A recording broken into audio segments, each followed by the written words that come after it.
Oh, whoops.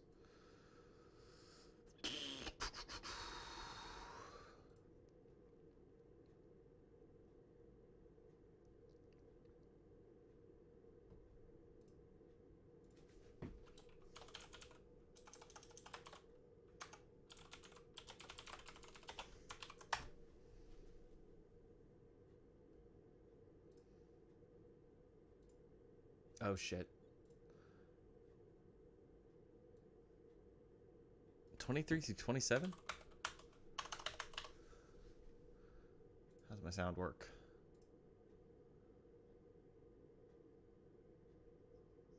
Okay. Sound is working.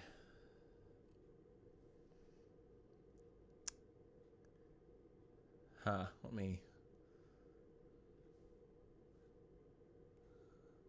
Waiting on my co-hosts. I wanted everyone to know that we were streaming, but Cole is running late. So I don't know. He's going to appear at some point soon. It's one thing to podcast alone, so nothing entirely to like be on a live stream alone. And granted, there's nobody here. But, you know, I know some people poke through the YouTube VODs from time to time, so I figure it's better to say something and address them rather than just sit here and stare. Let's see. I'll put a nice little graphic in here so that people know what's going on. So that people know what's going on. If someone just that happens to pop on through, I am in fact waiting for my co-host. I'll go ahead and throw the logo up there though. Oh, it's under me. I see. It needs to be. Needs to be there. There we go. I imagine he'll show up eventually. Trying to think of what I can do until he gets here. Normally he's not more than like 15 minutes late. I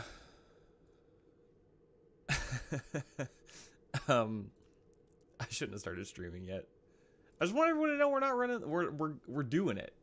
It's happening. In fact, I should go tweet the link.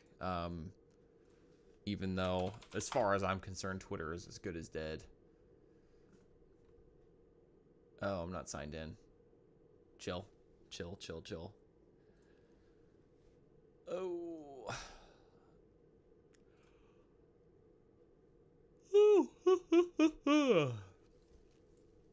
I keep hoping somebody will show up, so it becomes a little less awkward.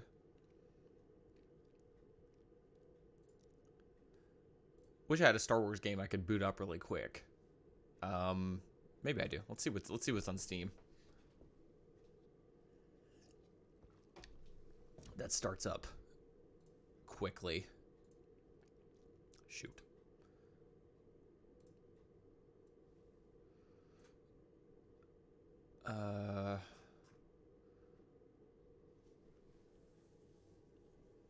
I wish I had left my Switch hooked up to my capture card. I had it hooked up last night, and I would just be playing Pokemon right now.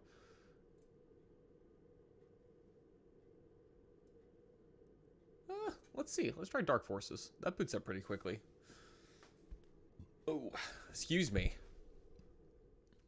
Gotta make sure it's being captured first, though, I suppose. Oh, Christ.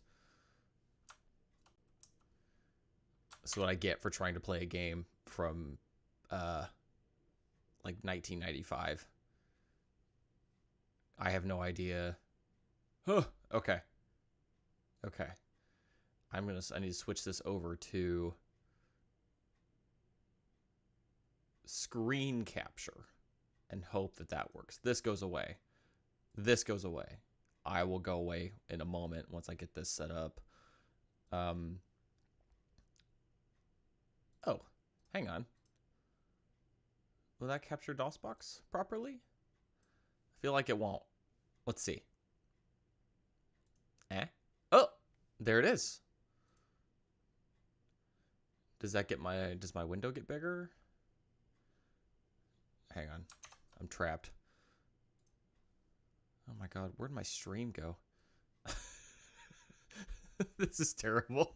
If you're watching this VOD, I apologize. I am not prepared for this. Okay, let's make this tiny. Let's make this smaller. Because over here, this...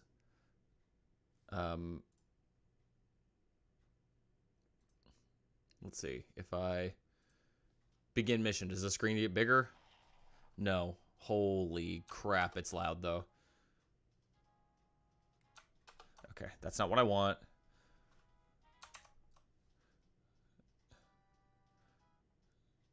Okay. Let's just make it bigger. And hope that it doesn't get really nasty and stretched. You need to go under a video capture device. Go over here. Go over here. Yeah, hi Ryan. Cole is running late, and I decided that I was going to start the stream without really having too much planned. Because I thought Cole would be here by now, honestly. So instead, I'm just going to play Dark Forces and hope that it doesn't blow my freaking eardrums out because it's so loud. 1 minute. Oh, I guess I can just turn the master volume down. I don't need to hear any of you. Okay, I think that's scaled right, hopefully. Doesn't matter. I'm not staying. I'm not continuing to play Dark Forces. There was a period of time a couple years ago. Okay, thank you, Ryan, for the feedback. There was a time a couple years ago that I was learning to speedrun this game. Oh my god, this mouse sensitivity is so high. I was learning to speedrun this game. And had the first, like, 2 levels down pretty good. But then the third level's where you actually have to start doing, like, you know, like speedrunning tricks. There's a grenade jump that cuts out a vast majority of the level. And I was never really very good at, oh my god, I've got to turn this down. Turn the sensitivity down. I was never very good at, doing that grenade jump. Ooh. I can't even. There we go. Let's see if that helps. That might be a little too low. What is interact again? Oh my god, I'm so stupid. I thought it was a space's jump. Wow, you can see how far I've fallen. E, okay. Okay. Oh, that's why the door wasn't opening, because you activate the switch, not the door. Jesus. Okay. What? Oh my god. The computer's chugging a little bit.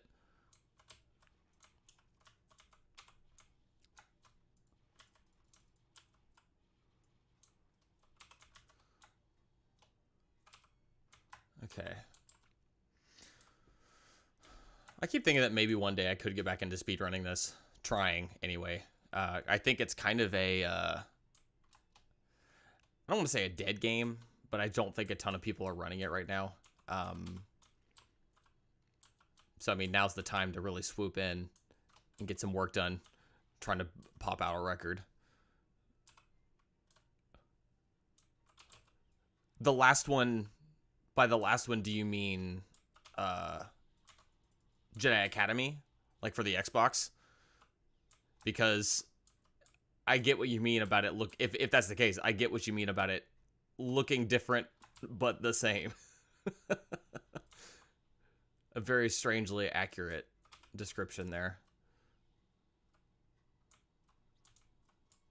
See, there we go. Oh, I didn't even linger. I just walked right past the Death Star hologram. That honestly, I feel like it's pretty impressive for the time this game came out. Especially considering how most other things are just, you know, like most other things in this game that move are just basically like flat sprites. Because, I mean, look, you see the Stormtrooper follows me. Even though it is dead on the ground, it rotates. The feet are always facing me. Okay. Wish I knew why my computer was chugging.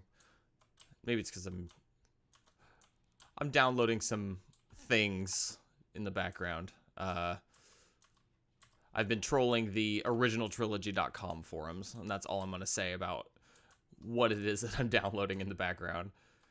Okay, that's one. What is the second level? I'm gonna try to speedrun strat the second level. Let's see what happens. Let's see how much kicks back in. I'm hesitant to even call it muscle memory. Oh shit. Yeah. That happens all the time. And I can't remember which way it is to get out of the canal. This way. Okay. Cool. Okay. Then not going in here yet. Have to go turn the power on first. Which is back through here, right? Yes. Oh, I think my sensitivity is too low now. Another cool thing about the speedrun is that in that area, or whenever you jump over to that switch, the optimal way to do it is not to turn around and sprint jump like I did, but actually just to sprint jump backwards and clear the gap that way, and not wait for the little rotating bridge. Of course, the price you pay is if you miss, you are again back down in the canal. I think my best time on this level was somewhere close to like 1:30 maybe. Which I don't know how impressive that is in the grand scheme of things. This one's got a few little tricky bits to it, but it's definitely not as bad as the third level, which I honestly might even struggle to beat casually here in just a second. Oh, I'm gonna die.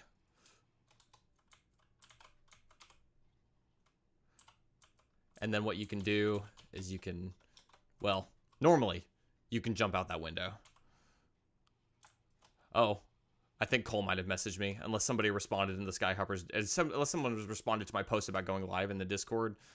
That might be Cole being like, I'm ready when you are. Which makes me feel kind of bad, but I'm sure he'll understand. Gonna finish up this level real quick. Oh! Low health, low health, low health, low health, low health, low health. Okay, whatever. Yeah, Mogo, this is not OSW. This is me improvising. Because I started without Cole. That is Cole. Okay, Cole was eating a sandwich. And we'll be good to go. Oh, I just realized there's no desktop audio. I'm so sorry, there's no audio. Because I was playing Dream Theater and I didn't want to get hit with a copyright strike. So I turned the music down. Anyway, Cole's ready. I'm gonna start a voice call. So Cole should be appearing. Hello. Oh, hello. Hi. Hi. I don't know if you saw. I'm currently playing Dark Forces on our YouTube channel. Oh, I did not see that. Because I was like, you know what, I'm just gonna go ahead and start the stream so people know that we're here. And then I quickly realized, oh, I can't carry a live stream on my own unless I'm doing something. Especially because people are gonna be sitting here and like, you know, maybe watching the recording later. Just so anyway, yeah, playing Dark Forces. Moving on though. I'll go ahead and close that out. We're now looking at a black screen. Are you good for video and everything? Yeah. Okay. Pretty sure. Let's see. Oh, Discord's not gonna, hang on. I've gotta stop getting, maybe now it'll work. Let me try it again.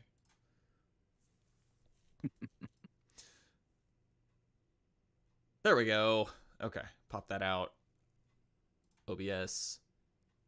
Okay, there's Cole. Hello, Cole. Hello, me. How about both of us at the same time? There you go. You did it. You did it. Okay. You did it. Really bad at what audio thing, Mogo? Oh, it's because I was... I don't know if you heard me. I was playing, I was listening to Dream Theater, before I started. I'm like, oh, well, I'm getting this set up. I'll just turn this down to make sure that we don't get hit with a copyright strike. And then I realized I had just turned everything down, and you could still hear me, thankfully, but you couldn't hear Dark Forces or anything, and that was embarrassing. And of course, Mogo's not going to let me live that down. Why would they? I mean, no reason to, honestly. You'll be happy to know that oh, that's why you're so quiet, because I turned my volume down because Dark Forces was assaulting my ears. You will be happy to know I went to the doctor, and they were just like, yeah, man, you're just sick. I'm like, thanks. I know. Thanks, I know Doc. Thanks. Thanks, Doc. I knew that. But no, I kind of come to you because, you can tell me what's up more than that. Well, they were like, yeah, there are roughly 20 different viruses that are going around right now. You probably just have one of those. And it was one of those things where it's like, I'm feeling better, obviously. And in case, for those who don't know, that's why we did not record last week, because I had to play a show on Monday, which was fun. And then pretty sure I got the sinus infection at said show. Because I asked her to when on my way out, because it was just like the CVS Minute Clinic, so I didn't want to waste too much of her time. But I said, just out of curiosity, how quickly do these things set in? She's like, oh, anywhere from like 24, 48 hours. And I'm like, I bet I know where I got it. It was Tuesday night that I started feeling that checks out. Started feeling bad. I was like, ugh. The worst thing is, there's one guy in my band who I love dearly. He's a great guy, very funny. He's a close talker. He's a close talker. He's a close talker. And I'm like, did you do this? Did you do this to me? Did you do this to me? Like, to be fair, like, I wasn't wearing a mask. I was not being as cautious as I could have been. But I got my last COVID, or got my most recent COVID booster. I was feeling like I was on top of the world. And then here I am. It's like not down here that I need to worry about. It's all specifically right here. This right side of my face, the sinus pressure just intermittently kind of throbs, and it's not very much fun. But never is. No, could be worse. Got the week off at least. Andor's coming, just a couple days. We haven't started anything. We should probably do that before we continue. I was acting like we had already started doing. Yeah, probably should. The podcast and everything. Yeah. I am recording locally. I'm still waiting for audition to open. But I then will be recording locally. I very excited, Cole, because I did not get to talk about Bloodlines to right. We could talk about that a little bit more openly here. Yes. I didn't get to talk about it in a satisfactory way on Skyhoppers this week, just I didn't want to spoil Dakota. But yeah, well, I guess Dakota now can just skip, because obviously he listens to the show, but he can just skip it if he doesn't want to hear it. Okay, my levels look good. I'm also recording locally. Waveforms look fine. Let's do it. Here we go. 3, 2, 1, go. Lovely. And hey, with the live streaming thing, we wasted time, but we didn't even waste time. Yeah. It's nice. Let's say, nice. You were already ready, so you could just, go ahead and plug it in. And I was eating my sandwich, and yeah, Mogo, you weren't there. I definitely said, because last night I saw that my friends were on Discord, and I was going to. I'm like, oh, I'm gonna hook up my Switch to my computer through my capture card, and I'm gonna stream my Pokemon game to them while we're all in Discord together. Well, by the time I'd gotten that set up, they had already peaced out for the night. So I had everything, like this morning, I had my capture card and everything hooked up. And I cleaned up my office today. You can't tell because of the Star Wars card game stuff that I'm trying to sell over there on the floor. But I did clean up my office. And if I hadn't done that, I would have just been playing Pokemon probably on stream. Anyway, Cole, are you ready to get the show on the road? I definitely might as well. I guess it's just our logo that I need to put back up there. Ein Moment bitte. No.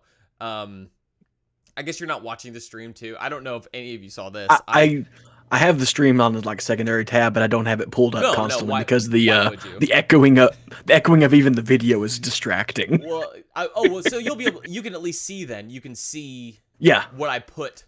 I put this on the screen when I was sitting there alone. That'll pop up here in a minute for you. Beautiful, Because beautiful. I was just like sitting Instant. here not. I was sitting here not saying anything, and I was like, I need to do something in case somebody just like happens to click through here and see it. Oh, okay. So people know I'm not some kind of like pervert or something, just sitting here like on stream doing nothing. Mogo, I've considered streaming Pokemon like just for like the Skyhoppers Discord or something. So we'll see. I've got some time this week. The hard thing too is I don't want to spoil anybody. You know, like I know that It's a Pokemon game. well, It's okay, not okay. spoilers. Yeah, okay, not plot necessarily, but it's. We talked about this. There's a podcast I listened to that brought this up. I don't know if you're familiar with Dexit, which was a Sword and Shield. They announced that the national Dex, the entire Pokemon archive, was not coming to the game. Right. Yes. Yes. There are too many. Right. There are too many. And I mean, yes, but also no. To me, I mean, I'm like, I feel like you could still do it, but you know, you could. I mean, you could. I for one am not particularly bothered that they don't, because it opens up this new kind of hype thing of like, oh, which Pokemon are coming back? Which Pokemon are coming back for this game, which I think is fun. And I don't know, I was talking to some of my friends the other night, and one of them said like, oh, I caught a Magnemite, and I'm just like, hey, shut up. Don't spoil me by telling me Magnemite's in the game. Of course, you know, I'm only saying that this seriously. I don't really care all that much if someone told me every Pokemon that's in the game. Mogo, I'm also probably behind everyone else because I just I spend so much time just running around picking. especially in stuff this up off one, the from what I ground. understand, you know, you can just go anywhere basically. Do whatever you want, and I just Like pick you'll still like you'll get hard countered by like some high level Pokemon and yeah. such, but you can Yes. go anywhere. I have definitely run into some where I'm like, I have taken a wrong turn. I need should to not turn be around. I here. should not be here. Anyway, this Tail is between my legs. not a Pokemon podcast. This is a Star Wars podcast. So without further ado, let us begin. I don't need to do anything weird for this podcast because we don't do the after hours.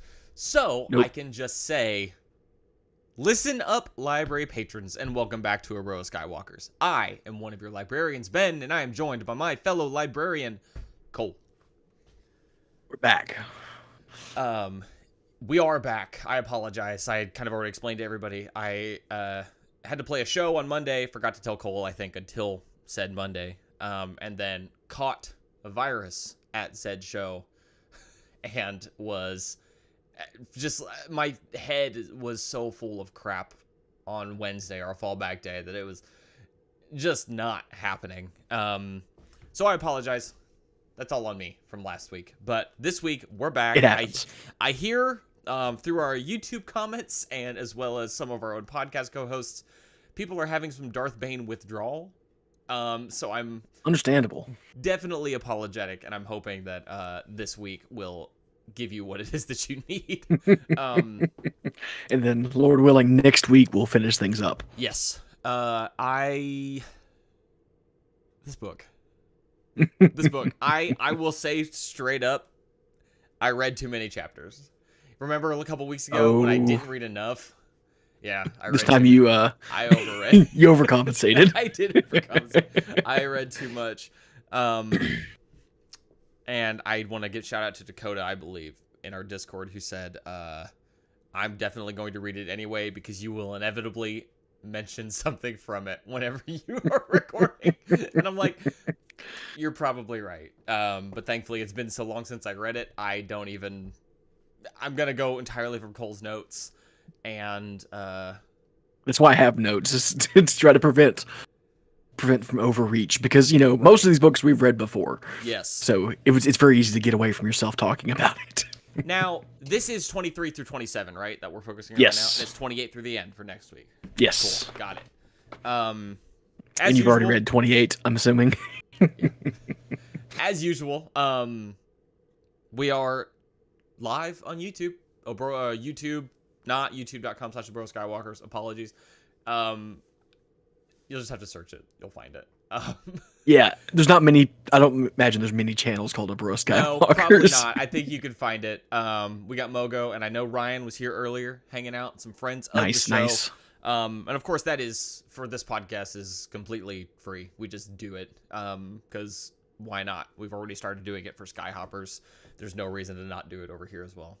But all that's to say, I'm excited. Star Wars has fully recentered itself in the forefront of my focus, which makes it incredibly difficult to just function with Star Wars and Pokemon constantly vying for my undivided at least attention. Andor is about to round itself out, so that'll stop being a weekly injection. I mean, it's sad and happy. I was gonna say it's sad because now it's gonna be like 2 years before we get more. I was gonna say, don't make it sound like it's a good thing that the show is ending, because I would say that it's unequivocally not a good thing. I'm not ready. I mean, it's good because it's going to be satisfying and it's going to be amazing. Sure. But yeah, and I think I read the most recent interview from Tony Gilroy. I think they started filming season 2 like today. Oh, okay. Like I think they literally went into like actual production today. So might not be quite 2 years then. Well, what he said, like this little like interview snippet I saw, was he's like, going by what happened last time, it's basically 2 years from now.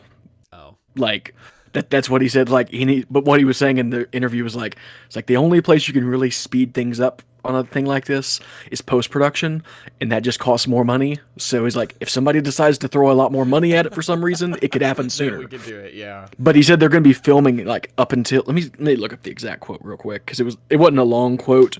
It was a short quote. But I think he said they're either up to summer or maybe even through next summer is they're filming. Well, hey, it's a big thing. This is 100% the show I don't want them to rush. Exactly. Like this show, it has proven itself. Season 1 was awesome. Take all the time you need, everybody working on this show. Yeah, Mogo, we're going to get to that, because that is some rather shocking news that came out on a Sunday evening. I don't know what it's going to mean for us. Yeah. No kidding. But yeah, Cole, if you did that quote up, we'll talk about that let's first see. before we jump into...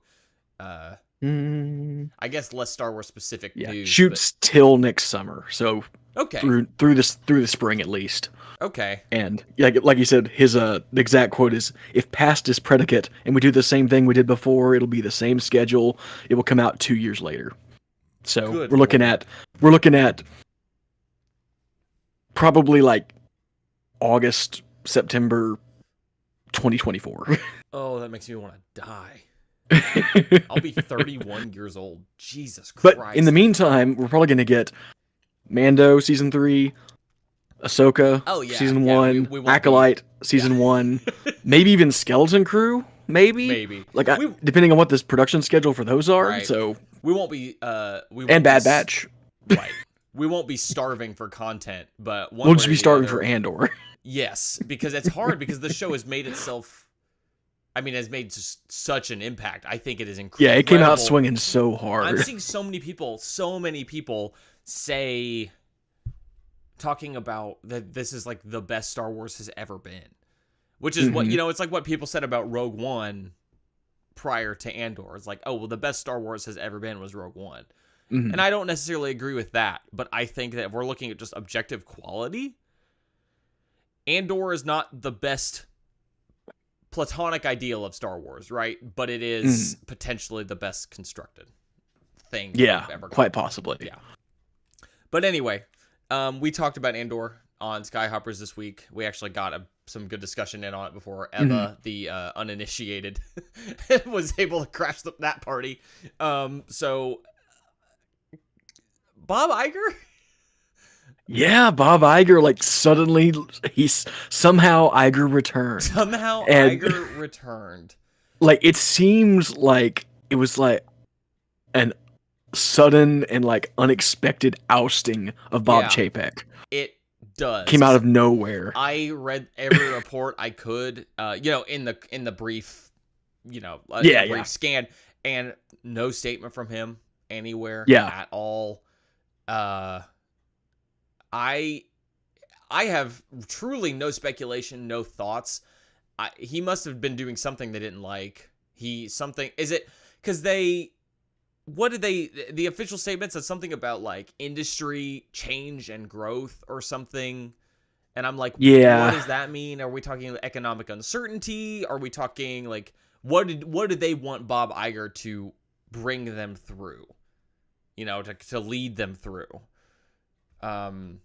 Yeah, I don't know, because the general sentiment around the internet that I've gotten is that Chapek, the reason that he was brought in, like Iger was retiring, and then Chapek was brought in because he's like very frugal minded. Like he was willing to like cut things and like make cutbacks and raise prices and make more money basically, and doing all this stuff that a lot of people hate. Yeah. Like he was like, he's the bad guy coming in to make the hard decisions, whatever. And everyone hates him. And like I know like Robert and Yeah. all the people at the Disney parks are all celebrating because okay. because he's apparently made the parks way worse in the time he's been there. So, that's for people directly working at the parks, so that holds some weight. Right. It does. But it does. And if things are going to get better for them, then by all means, I'm glad this change is happening. mm-hmm. By all accounts, it looks like Bob Iger will not be staying with Disney. It's like he's got like a 2-year contract or something, and then is going just like Homer into the bush, back into retirement. Like I'm out of here. He's coming in to right the ship, and then peace Kirby out. is in chat and mentioned something about cutbacks. Did Disney announce something? He had made a statement just a few days ago, I think, that like across Disney stuff there was going to be like cutbacks and like restructuring, whatever. And I wonder if that was part of the catalyst for all this. It's one of those things that's so hard to know. Like, did this really happen like extremely suddenly, or is it just looked at like that from the outside? It's so hard to know that kind of stuff. Yeah, and I don't. And I think he was also one of the ones like pushing streaming hard. Like he was the Disney Plus, pushing things to Disney Plus a lot, like trying to get the streaming wars going hard. And so I know a lot of people in the Star Wars circles are thinking that maybe Iger coming back will be a good thing for the Star Wars film side of things. Sure. Because he was definitely the one that was like, we need to get movies out there. We need to have a movie every year. Only delayed, like, because originally The Force Awakens was going to come out summer, I believe. Yep. And then I think it was only like Harrison Ford's injury that actually pushed it to December. Like that production back, that setback, whatever, was the thing that pushed it back. But he was the one that, wouldn't delay things. So it's like, well, he definitely wants movies out there. He's that kind of guy. Right. That may have led to other problems, but at least there were movies. Yeah. That was something I'd seen, some discussion I'd seen as well, as people are like, well, he was pushing a lot of movies, but he's also the one that like rushed the sequel trilogy, right? And like did not give those films time to breathe and time to be developed properly. And possibly killed Solo, yeah. Dead on arrival. But right. He also, after all that, was like admitted like, hey, that was a mistake. We made a mistake with all that. So it seems like he like learned from that, understands that it was, not the right decision on that stuff. So yeah, this is all speculation. I don't want to spend too much time on it because we don't know jack about any of this. But I think for me personally, my gut feeling is that not much will change. Probably not. Just because 2 years in the span of the grand scheme of things for these things. It seems like a lot of Star Wars projects are on time as it stands, like Mandalorian, Ahsoka, like the stuff that's going to come out in the next 2 years seems like it's on time. The movies, you can only move so fast if the other people, people working on them are busy. Like he's not going to spin up a movie in 2 years, probably. But maybe he can get one of these ones that's like, in some stage of Maybe. writing production, maybe he can finally, get that kicked out the door instead of, just sitting there. And it's also too, it's just the fact that like this whole thing with Chapek happened so quickly. It seems like they clearly have some priorities for him. Like the board has he's beholden to them, and they have some sort of agenda, something that they want done, and something that they need him for. And if he is focusing on Disney rather than Lucasfilm, it might not actually make too much of a difference, but I'm sure and you're that's aware of that. That's another thing that's It's just the prevailing wisdom on Iger was that he was really good about letting each individual company within Disney work, like Pixar and Marvel and Lucasfilm. He was good about letting the creatives just do what they do. And, a lot of the success of the Marvel stuff is probably due to him letting Kevin Feige's like, hey, you got that under control, just roll with it. Yeah. Sure. So, that's probably a good thing for the creatives, at least on this side. So hopefully that leads to good stuff. Yeah, I agree. But there's no denying that Andor came out on Chapek's watch, so, It did. And I don't know. I just wonder. Iger can only claim the last episode. And I just wonder too. I'm just curious. I mean, it's like with anything else, with like the stuff that's been happening with Lucasfilm behind the scenes. It's like, how much did I would love to know how much any one element had in terms of impact on the ship as a whole. Yeah. And I know I've talked about that in the past. Just being curious as to what's happening. Well, how much does one thing affect this whole thing? But yeah, so much of it is behind closed doors and subject to just rumor that it's so hard to know, like you said, what thing led to whatever decision that is, dominoed down to where we are now. It's like, it's so hard to see what caused what. Yeah, and on some level, it doesn't matter because we as fans can't do anything to change it. No, it is. No, what it but is. some transparency is good for the heart and mind. Oh, absolutely, and I think we've talked about that. That's part of the problem for the fandom. I think is that it's also opaque and it's so frustrating being on the outside and not even just seeing the repercussions and being like, but why? Yeah, it's. I mean, I know we've discussed that as well in the past. Like, what's most frustrating is the fact that we are just kept in the dark on all of it. Not necessarily that, oh, this is delayed. This is, this has gotten announced and then is canned. I don't know. Yeah. What it is. I don't want to spend too long on that. Because Cole, I'll check in with you in a moment, of course. But I have some feelings. Talked about this a little on Skyhoppers this week too, but in the interest of not spoiling Dakota or anyone who, is maybe working their way through Legends, listening to that podcast, I held off on going too deep on Legacy of the Force Bloodlines, which I finished the other night. But here's your warning for the next 15, 20 minutes. I don't know. I'll try to remember to put a timestamp in the show notes as to when these spoilers end, but I think I've just got to gonna go all out, and I've got to talk about some of this because there are just too much stuff. Yeah, there's a lot happening. I think this is the place to talk about it too, since we have read 3 of the Republic Commando books already. Bloodlines, Legacy of the Force. You're entering the other part of Karen Travis's work. Yes. Which is funny because it feels in a lot of ways just a continuation of what we've already done. But it's not.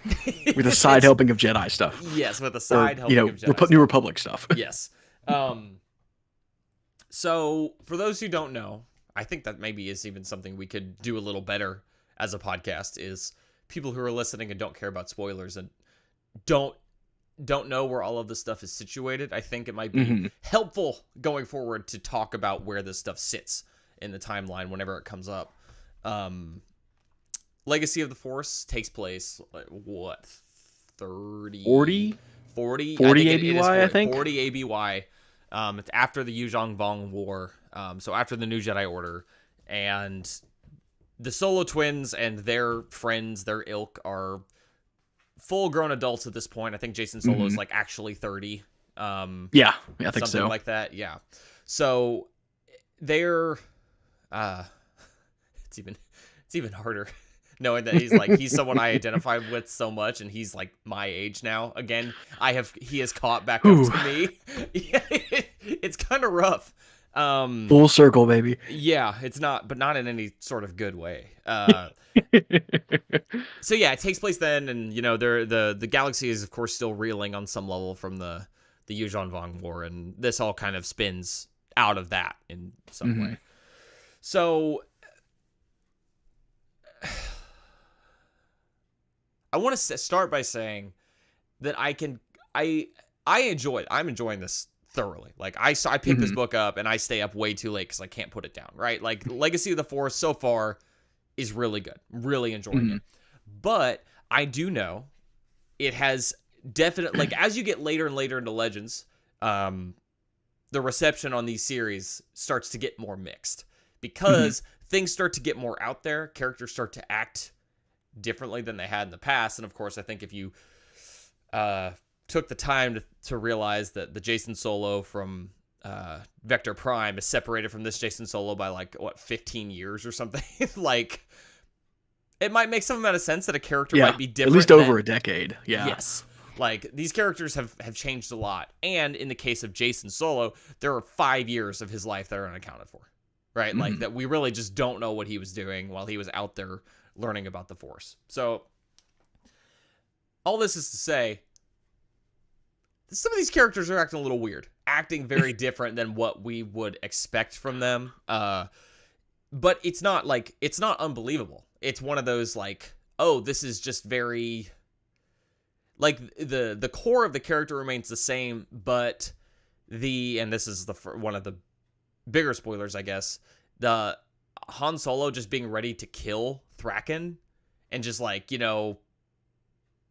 going through with it and being like, I've had enough. I'm just done.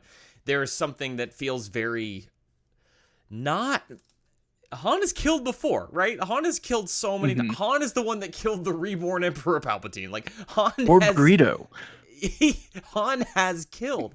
But there's something different about him saying, I'm going to assassinate Thraken Sal Solo. Like, there is something that is very different about that. And it's like taking an aspect of his character and stretching it to an extreme that I can understand why some people might not think is logical. Luke feels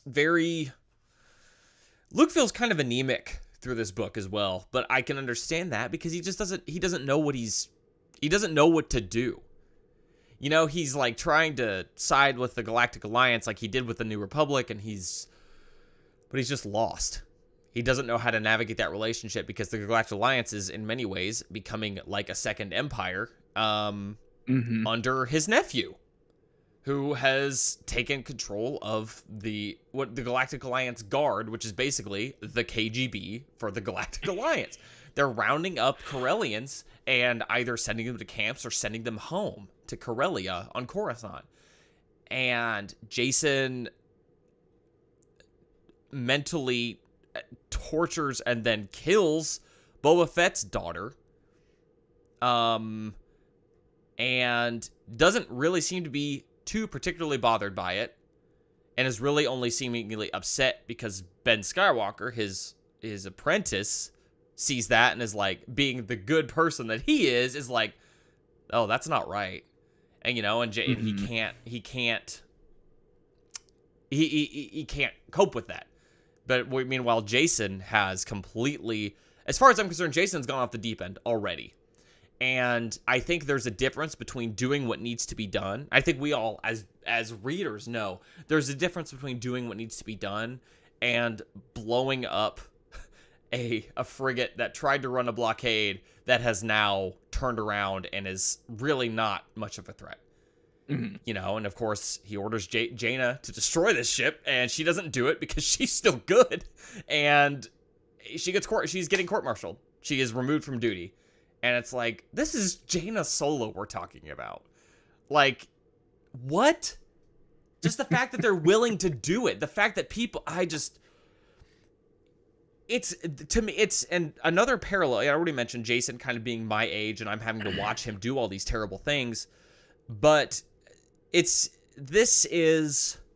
I feel like this is the adult Star Wars that a lot of people at least think they want, which is funny having it contrasted with what I consider to be like the proper way to do an adult, more mature Star Wars in the form of Andor. We're having these two things contrasted. And just that Legacy of the Force feels like it's the more mature storyline, but all of the melodrama that comes with Star Wars remains there. So there's a lot of over-the-top, big sweeping stuff and really just evil stuff. And it makes it even worse that, like, Lumia, who is twisting Jason, is hardly in this book. She doesn't have to be, because Jason has already decided what he's going to do. Yeah, she's already, like, managed to turn his path just enough. Yep. And because he was already half there. Because of Vergere, who is like, I know a lot of people are not thrilled with the Vergere as a Sith Lord thing, and I can understand that. I can understand why. But it all connects. To me, it all connects. That, like, that embrace of, like, her teaching Jason to embrace pain. And to be like, no, pain is useful. Pain is, you know, this thing. You should not you should not shy away from it. That has directly tied into him now, where it's like, the pain is what he's using. That pain as like, oh, I still feel the pain, so therefore I'm still doing this for the right reasons. And it's like, he is not shying away from that pain, even though it's telling him, no, this hurts you. You're doing something wrong. You're doing something wrong that you disagree with at the core of your being, but you think you need to force your way through it because of your own, what you've learned out in the galaxy, as well as Lumia twisting you this way. And it's so hard to read. It is so hard to read because everything in him is screaming to turn around. But he won't. He won't do it. I can feel it, the pull of the light. Exactly. And it's funny too how, I guess it's not quite the same thing, but I was kind of explaining, I told Allison when I finished, I'm like, yeah, it was sad. And I kind of explained that, like, well, you know, Han and Leia have these twins, and then the son falls to the dark side, and she's just like, didn't they do that again? I'm like, yeah, it's not quite the same thing. It's not quite the same, but there's a lot of parallels, though. There are quite a few parallels there. Hell, even his age, when everything starts to go down, is pretty 1-to-1. It's pretty similar. Yep. It's the sequel trilogy is like right around this time, like the time frame. It's pretty similar. Yeah, it's pretty similar. It's hard. I mean, I know you've obviously been through it. I don't know how many times you've read Legacy of Force. Just the once? I've read it at least 2 or 3 times. Because I was reading these, like, when they came out ish, like when the paperbacks were coming out, at least. Okay. I can't imagine having to wait. I know that these were coming out at a pretty good clip. The paperbacks don't usually, you don't have to wait usually too long. I don't remember having to, like, wait a long time between them or anything. Okay. Because I think when I started them, maybe most of them were out, and I just had to wait for, like, the last couple or something. And the way Jason talks about Jaina in the book, where he's like, he seems that he's like seeing himself as like this tragic figure who's facing this pain and bearing the burden, willing to do everything exactly at the sacrifice cost, everything, like Luthen, right? Where he's like, I'm doing that. I am sacrificing myself and my own moral code, even just what people think of me, because I feel like I'm doing what has to be done. It's like, and it's like, ooh, no, you're just being a dick. Like, you're just being the worst person. And just when he's talking about, like, whenever he, you know, suspends Jaina or whatever, and he's like, well, I've done it. Like, I've truly lost her. And then later on, whenever, you know, because Han teams up with Boba Fett, which I think is so funny. It's pretty great. It's really good. Han teams up with Boba Fett and Mirta Gev, who I knew the ages didn't add up, but I was hoping somehow that, like, they had switched identities or something and Aelin was still alive. No. She truly had, like, what, like 4 lines of dialogue in this book before she is killed by Jason. And I just... that was hard. I am honestly shocked that Karen Traviss wrote not only a grieving Boba Fett, but also a grieving Boba Fett that, though he was behind the mask, he did shed tears. And I'm like, bravo, Karen. Like, because again, people just make her out to be this like emotionless monster where like the only thing she cares about is Mandalorians being badass and like writing military sci-fi and stuff. And it's like, yeah, she does that really well. She does. I'm not going to pretend she doesn't. But the emotional core is there, as we've discussed at length with Republic Commando. And I loved all the stuff with Boba and Myrta, who is his granddaughter, for those who are being spoiled and want to know what's going on. But whenever Jason is, he runs the blockade in the Falcon and is delivering Aylan's body to his parents and Boba Fett, and Han basically like tears into him and is like, "You are not my son. The son I know would never have done this." And they look at her body and she's just like, she's bruised, she's battered. So not only did he torture her mentally and physically, he also killed her. And Han just turns his back on him. It's like, Han's like, "I'm done. You are not my son." And then the line I remember is like the last thing Jason saw of his parents was his father turn his back, something like that. His father turned his back and his mother looking like she's about to cry as the hatch closed. And it's like, I hate this. Traumatizing. I hate it. This is terrible. This is so bad. And watching Luke kind of struggle, just not be able to find his footing, like not know what it is he's supposed to do. Like this is very much like Jason's book, right? Like Jason's story. Like I feel like we have kind of, and Ben, like we've kind of moved away from Luke and Mara. They are obviously still huge figures, but like I feel like their chapters are noticeably shorter and fewer than like Jason and Ben. Poor Ben, my God, hardly even know this kid, and he is just... Yeah, he's not having a good go of things. There were at least 50 times in this book where Mara and Luke, or just different characters, look at Ben and go, he's like practically just a grown man at this point. Like he has seen so much, and he is bringing so much onto himself, and there's so much he's dealing with. He's practically an adult. Like he is aged so fast. And it's sad, especially knowing that, or not really knowing his fate. Obviously, I know he ends up on the right side of history coming out of this series, but I don't know what happens in between, because the last thing I want to say about this is things got so much worse than I thought they would so much faster. I thought that, like, I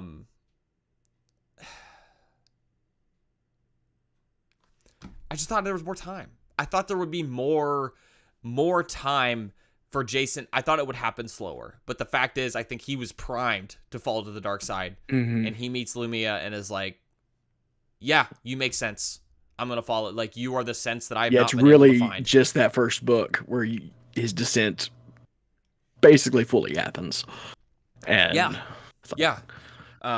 who just the sinister nature of the fact that he's always hiding himself in the Force. Luke can never feel him. And Jason's like snide remarks to Luke. Like there's one point where like Luke is talking about like how he would approach a situation, and Jason's like, "Man, Uncle Luke, you had your chance. You don't get to do this anymore." And it's like, you sound so bad. He's like going back in time and trying to understand Anakin Skywalker, right? Oh, does that happen in this book? Yes. And it's like, okay. I love that so much. Okay, cool. Hear me out. This is spoilers for a book that I've not read yet, so keep that in mind. It's at the end of this book that Lumia is like, "Jason, you have to immortalize your love. You have to kill someone so dear to you. So like you have to, basically he thinks she's saying, I have to kill Tenaka and Alana. Like, how did she find out about them? I was so careful." And she's like, "Oh, I don't know. I don't know who you have to kill, but you have to kill someone that is very near and dear to you." And the whole book, he's talking about how he is not going to make Anakin's mistake. Lumia is like, you're not going to make Anakin's mistake. You are not. You are doing this for the right reasons, not for selfish love, not for trying to keep your spouse alive, which is why Anakin fell to the dark side. I happen to know Jason does not kill Tenel Ka and Alana. He kills somebody else, which makes me think he can't go through with it. It's not going to be good. It's not going to be good for him. It is not. Can't say anything. It is not going to be good for him. And no. I will say, though, obviously it makes me very sad to see this happening to Jason. I love that character so much. Easily number 2, if not tied for Luke Skywalker, if we're taking Legends into consideration, as well as like the films, in terms of favorite characters. This is very difficult to read. However, this is Star Wars returning to form. It's like, all right, Jason, you had your fun with the Force. It does not work that way. You cannot do this. It does not work this way. And I do take some sick, smug satisfaction in that. That's the only good that comes out of this, is that the Force does not, in fact, work that way. So how do you feel about the whole... I guess you experienced the flow walking thing already, because that came in Darkness, right? Darkness. Yeah. See, I think it's a very interesting idea, and like, to me, that's time travel in Star Wars done right and interesting, and you know what I mean? It feels like it fits within the Star Wars universe way better than other stuff. Somehow I don't know. Because, I mean, by the other stuff, I assume you're referring primarily to the World Between Worlds, right? Like, and There is another instance that I know of, but that's weirder, kind of. Okay. I'm torn. Because there is something that is, like, really pulpy about the World Between Worlds. And I do respect that as much as I don't like why it exists. I don't like that it exists. You know what I mean? Like, it exists for one purpose, basically. And maybe if it wasn't the one thing it's for, I wouldn't mind it nearly as much. But, it's hard to ignore the context that it's in. I know, because it hasn't shown up, like, ever again. Or yet. But will still be tied to that character, I'm sure. So, whatever. But flow walking is... I almost like it better, in part because it's not clear how it works, or how it's not like it's a place that you can get if you have the magic Force key. It is like he has probably just, if I had to guess, I don't know that he learned it from any one group. It sounds like he developed, or kind of stumbled on it on his own, by synthesizing teachings from others. I could be wrong on that, but we do eventually find out where he got it from. Okay. It does just it feels a little more, it feels less separate. And I think that's maybe why the World Between Worlds, one of the reasons I kind of grate against it, is that it does feel very separate. Whereas this is like, Jason is doing this, it is self-contained. It doesn't make sense how he can go forward and backward in time, and like the whole thing, especially like at the crash site in Darkness, it's like, what's happening here? Leia's like, he goes, like, Force projects to leave a message for somebody. Like, it's all very... Yeah, it's unclear. Like, to me, the way I understand it, especially like, it makes more sense when it's going backward, I think. Yeah. Like when he goes back to the temple and sees Anakin, massacring. You get our Order 66 flashback in the Legacy of the Force. Because you can't influence things. You can't do anything. It's like it's like almost entirely observation. Right. It feels more like psychometry in that way. It feels like, whereas the World Between Worlds again is like this as a place. This feels grounded in a Force power that we've seen. And I think that's what helps, because I kind of likened it to psychometry when I was first being exposed to it. It was like, oh, okay. Yeah.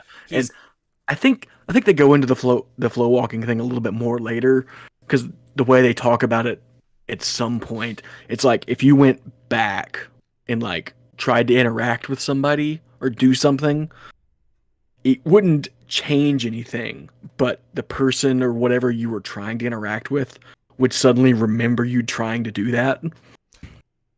Oh. So It's like they would know that you were doing something. It wouldn't actually affect anything, but in like it would only affect the present. Like suddenly they would be like, "Oh, in their present, they would remember Jason Solo doing this thing." Yes, that's the way they explained it, I think. And I was like, "Oh, that's fascinating," because he's like, I think I don't remember the context for what's happening exactly, but he's like, I think he's doing it with somebody else. He's like, careful how far you go with it because it could alert someone that you're trying to do something. Yeah. Okay. It's interesting. It's very interesting. I agree. There's something interesting about it. But there is something that's like really space operatic about the world between worlds, and I'm not going to pretend that I don't appreciate that on some level. Yeah. Fair.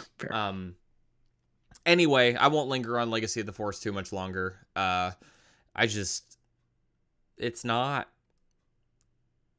It's good, but it's not good. Just because again, like, it's good, it's not happy. It's not happy, right? And Karen Traviss, again, I think I really enjoyed this one. I thought this one was really well written. I do wonder about the next one because Troy Denning writes Tempest. Troy Denning, I think, is not someone that I really have any actual issues with as an author. But I really like what the other two have done. That's the problem. Is like, I don't really have a problem with Troy Denning either, but he's not one of the ones I go back to, like, right, or that I think about, like, oh yeah, I love his books. Maybe with the exception of Star by Star. Because Star by Star is very memorable. It is, and I don't want to disparage Troy Denning because, like, I really like Tattooing Ghost. I actually think that book is. Yeah, I like Tattooing Ghost as well. I think that book is really good. And I think the Tempest will be good. I think these books will be good. It's just hard when you have like Wraith Squadron, Republic Commando, like two of the most beloved Legends series, and those authors wrote those. Like, it's gonna be hard. I do think I liked Bloodlines a little bit better than Betrayal, though. But maybe it's just because there was more meat. There was less setup to Bloodlines because we know the conflict. We know where things are at. And Jason had already done his bad thing. And you get that great Boba Fett content. I mean, like I said, I really like the way she writes Boba Fett. I do too. Like, characterizing him like what feels correct with all the stuff we know about him, basically. Yep. It doesn't feel at odds with anything. No, somehow but it's still its own thing. It's weirdly like, this is Mandalorian armor Boba Fett, but this is also 10-year-old Attack of the Clones Boba Fett. One of the most poignant lines from the book, I think, is something to the effect of, I'll paraphrase a little. She writes about Boba Fett. She says, it's time, like, Boba Fett realized it's time to start acting like a father instead of waiting for one that's never going to come back. Yeah. And this is tying it back to Django over and over again. Like, she is like hammering that home. It's like, that is a very strong, because even like Fett, like, his whole thing is like, I'm dying. I need to find Tanwi and Kosai's research, which of course to fix my decaying clone body. Yeah, and of course we read Republic Commando, so we know what happened to Kosai. We know where that research went to, but it was a bit of a spoiler though. That research never resurfaces. Like, but as far as Boba Fett is concerned, that research has never turned back up. It just disappeared. Yeah, it just disappeared. So that's not a spoiler as much as it's kind of a vague, like, okay, what's gonna happen with the rest? Like, what's gonna happen with the rest of Republic Commando? More of a tease than a spoiler. I shouldn't have been so strong. But yeah, and tying in Boba Fett's like family, like, I think that is that all from the comics. I think that's mostly comics. Yeah, like tying all that stuff in, that's like, I don't know any of this stuff really. Like, this is my exposure to all of it is in these books, like retroactively, like I said, fitting all these disparate puzzle pieces of the Boba Fett story that were all at odds with each other in different ways, and somehow making it feel somewhat cohesive making it all fit, like the emotional somehow. loving little kid, and then the absent parent, the hardline, Mandalore. just absolute, bounty hunter, no nonsense. All of it's in there. But this is one of the few times you really get into his head. Yep. Like most of the other time, you're always an outside observer. It's kind of like, the Sherlock Holmes effect, where usually you have a Watson you're viewing Fett from, and so you're not really getting in his head much. I think the only time you really do is in those short stories from, I don't remember the guy's name now. The one guy that wrote the 3 short stories that tie together from the Aren't novellas. They under different names? I think a couple of them are under different names. This is one we guy, but talked about he this. wrote all 3 of these things that tie together, and it's like that's one of the better like pictures of Fett over the years. And then this is like, oh, this is kind of synthesizing everything in a satisfying way. Even taking the stuff that Lucas put in there that kind of like threw everything else. It's like, oh, none of this makes sense anymore. And like, oh, it makes more sense than it should. Yeah, that's a good way to put it. Somehow. It works better than it should, given what happened. And it's still like emotionally satisfying too, on its own. Like it's taking all these things like, oh yeah, there's a deliberate character in here that feels things. Even if he doesn't show it very much. But also he's terrible and cruel in that he's like, no. I'm not, like, your son did this to my daughter. I'm not gonna kill you though. I'm not going to do anything. Your little family's going to tear itself apart with what he's doing. And I'm like, Boba, that is so messed up. You're just going to let him do that? Boba's like, all right, time to go be Mandalore. Like, I've had enough of this. I'm going to go be Mandalore. You guys, this is no longer our problem. We're out. We're not fighting this war. He's going to ruin everything. And I'm just like, that is very Boba Fett, and I wish it wasn't. Yeah. Very like neutral evil, like not my problem. Yeah. It's like until you come mess with Mandalore, we'll be content to let y'all fight your little war. Which is interesting. That adds another wrinkle to something I know about Boba Fett and his kind of involvement later in the series. Mm-hmm. There's another that this really, makes that a little more complicated. The Boba Fett stuff was very good, but still just kind of a bummer that, like, I love the Boba Fett stuff. It still paled to the Jason stuff because that is what I am like the most here for. Well, Jason is the like consistent through line for the entire series, whereas Boba Fett and the Mandalorian stuff comes and goes with Karen Travis basically. Yeah. And like the pilot stuff tends to be in the Aaron Alston books. And there's other threads that you haven't experienced yet because you haven't read the Troy Denning stuff yet. It's really interesting too, because this is like, okay, Aaron Alston writing pilots, Karen Travis writing Mandalorians. The series is such a unique confluence of things that make those two not the most compelling bits to me. Yeah. Those should be the most compelling bits of any series to me, and somehow, because of Jason Solo's involvement, they are not. Which I think says something. Just so, this is the last thing I'll say. If you've held off on reading Legacy of the Force, I know that some people like to end Legends with the Unifying Force, which I think if you're gonna arbitrarily end in the middle, that's the place to do it. But if you've been holding off, I recommend getting into it. I recommend checking it out. It is not as out there or wild as some people want to say it is. It's not happy, but it is good. I think it's good. Yeah, and as someone that has read the entire series, and then the series beyond it even, it's like, I really like Legacy of the Force. I don't like Fate of the Jedi as much. There's still a lot of good stuff in there, but it goes a little bit off the rails for my tastes. But thankfully, you get a palate cleanser at the end of Fate of the Jedi with Mercy Kill. I'm not ready to be done. But I still haven't taken the dive to Crucible. That's after Fate of the Jedi, not Legacy of the Force. Okay. Yes. Okay. So I still got It's funny because you have Fate of the Jedi, which is Aaron Alston, Christy Golden, and Troy Denning are the 3 authors. they have that series 9 books, and then you have another Aaron Alston book, and then another Troy Denning book. It's really wild just how, authors coming and going out of Star Wars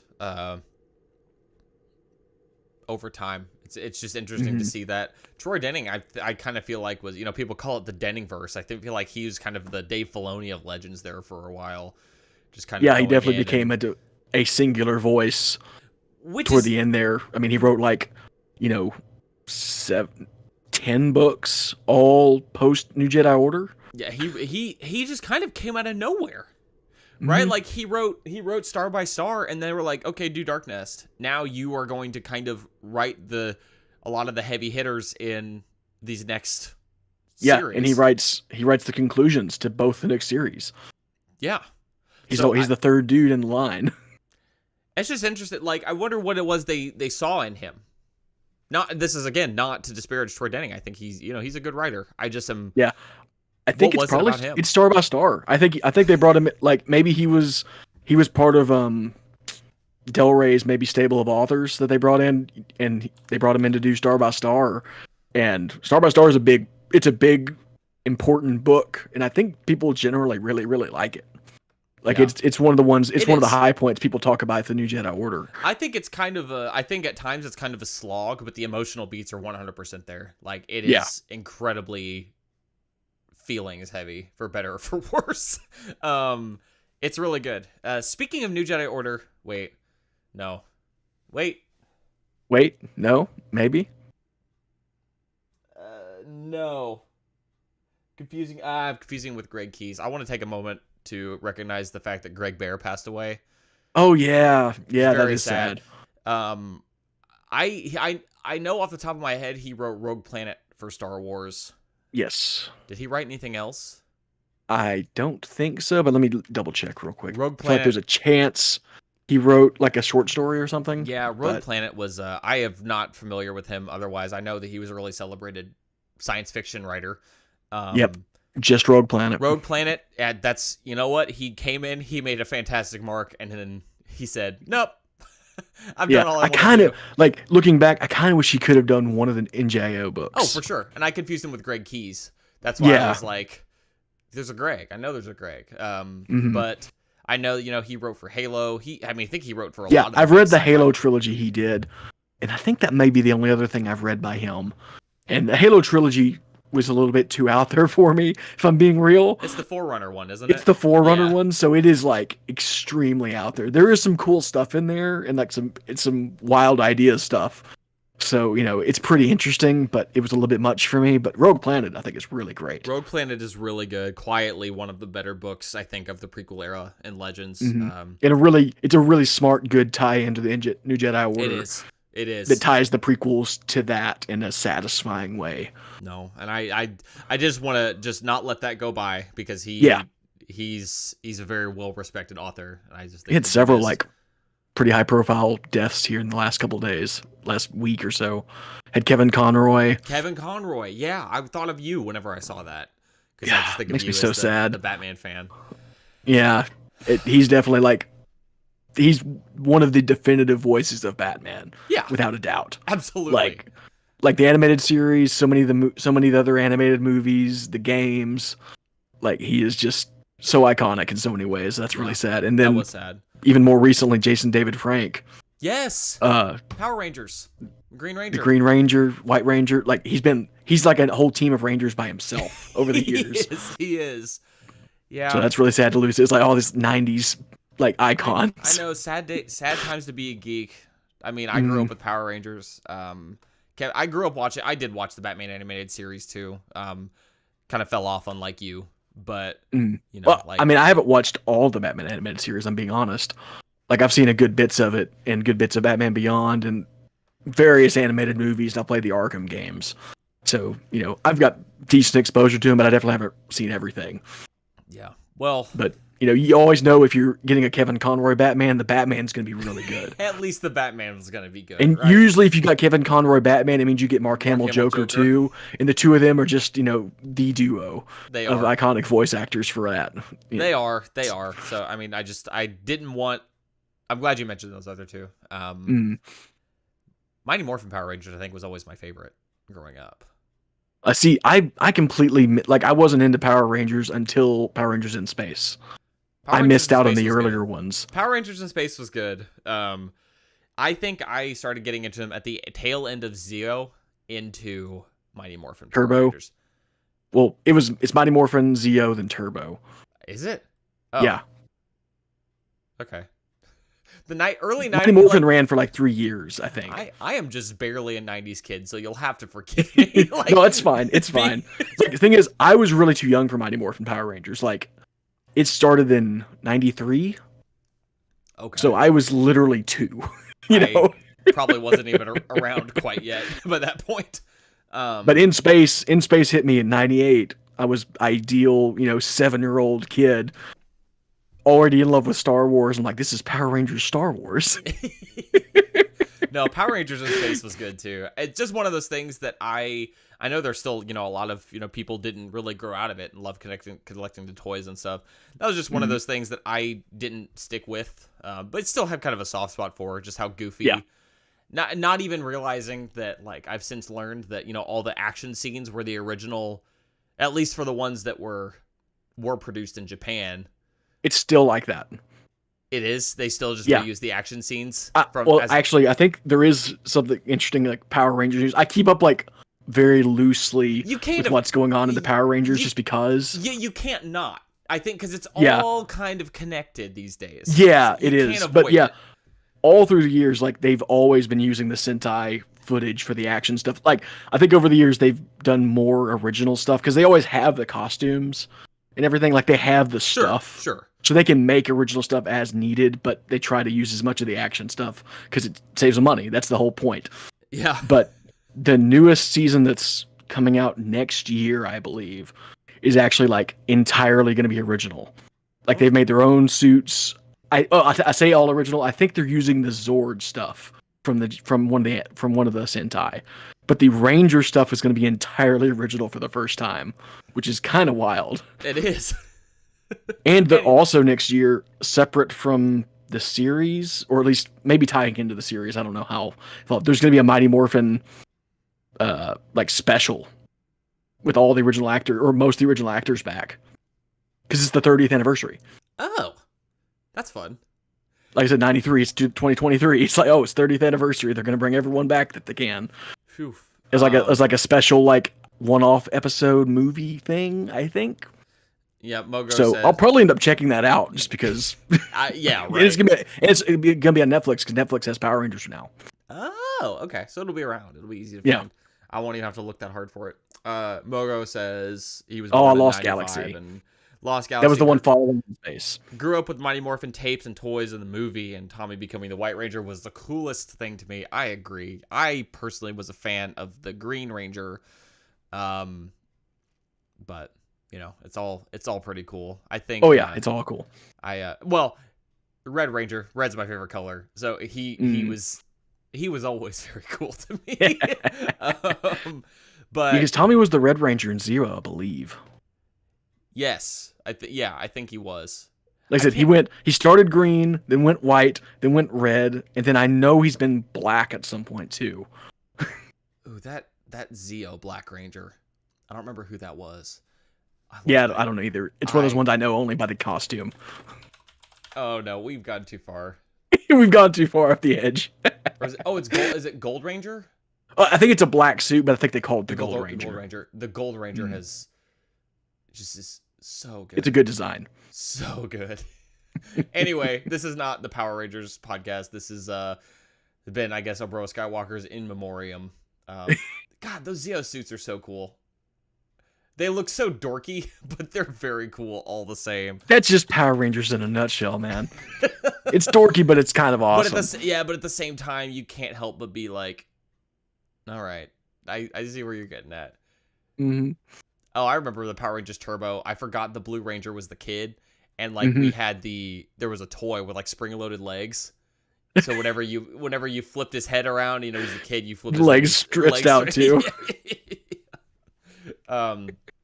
Oh man, I don't know. It's one of those, just one Classic. Of those things. But Whew, the last thing I needed was a Power Ranger nostalgia trip right now. I've just been watching like Super Mario World long plays while I've been cleaning my room today. So I'm like, in my head, it is 1994.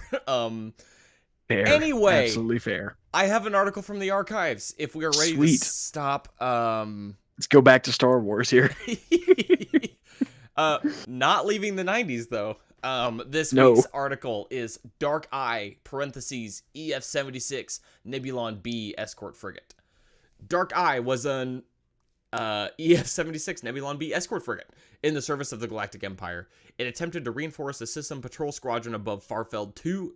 However, it was attacked by another frigate, the Malise, which had Y-wings and assistance from Rebel ace Kian Farlander in a B-wing starfighter.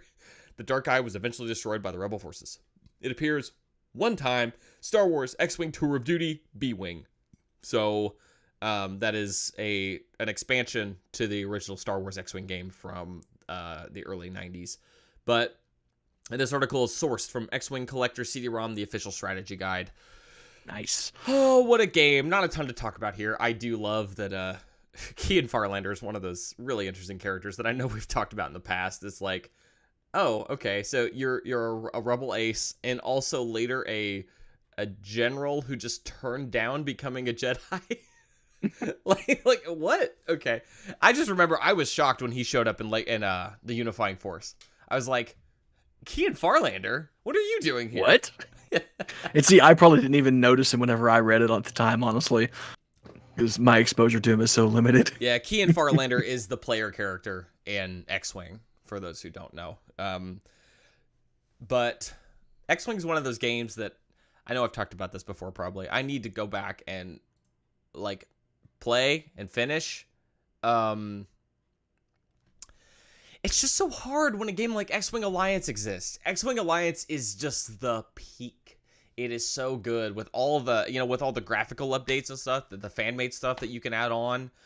It just makes it so hard to go back and play the other ones, which is why I'm happy that there is a TIE Fighter Total Conversion mod that someone has made that I know I've talked about before that I still intend to go in and play as well. But, being me, I do want to play them in their original forms as well. Where are my games? Why can't you see them?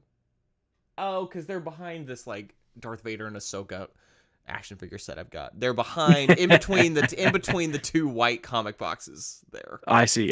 Yeah. God, I picked up all my Star Wars comics. I picked up all my Star Wars comics yesterday. So I've got a lot of reading to do, but next week I'll probably give some sort of comics update because I'm very far behind and we'll be reading a lot of Star Wars comics on my week off here. But anyway, I think it is time to visit Baneland, Bane World. Go back to Leon, Bane Town, and then visit Ambria. Yeah. I didn't spoil it. That is where I thought he was going when he went to Lehan first. I thought he was going straight to Ambria. I see. Which of course is from Tales of the Jedi, which is why I was very excited. Oh, it is from Tales of the Jedi. Interesting. Yes. Did you not know that?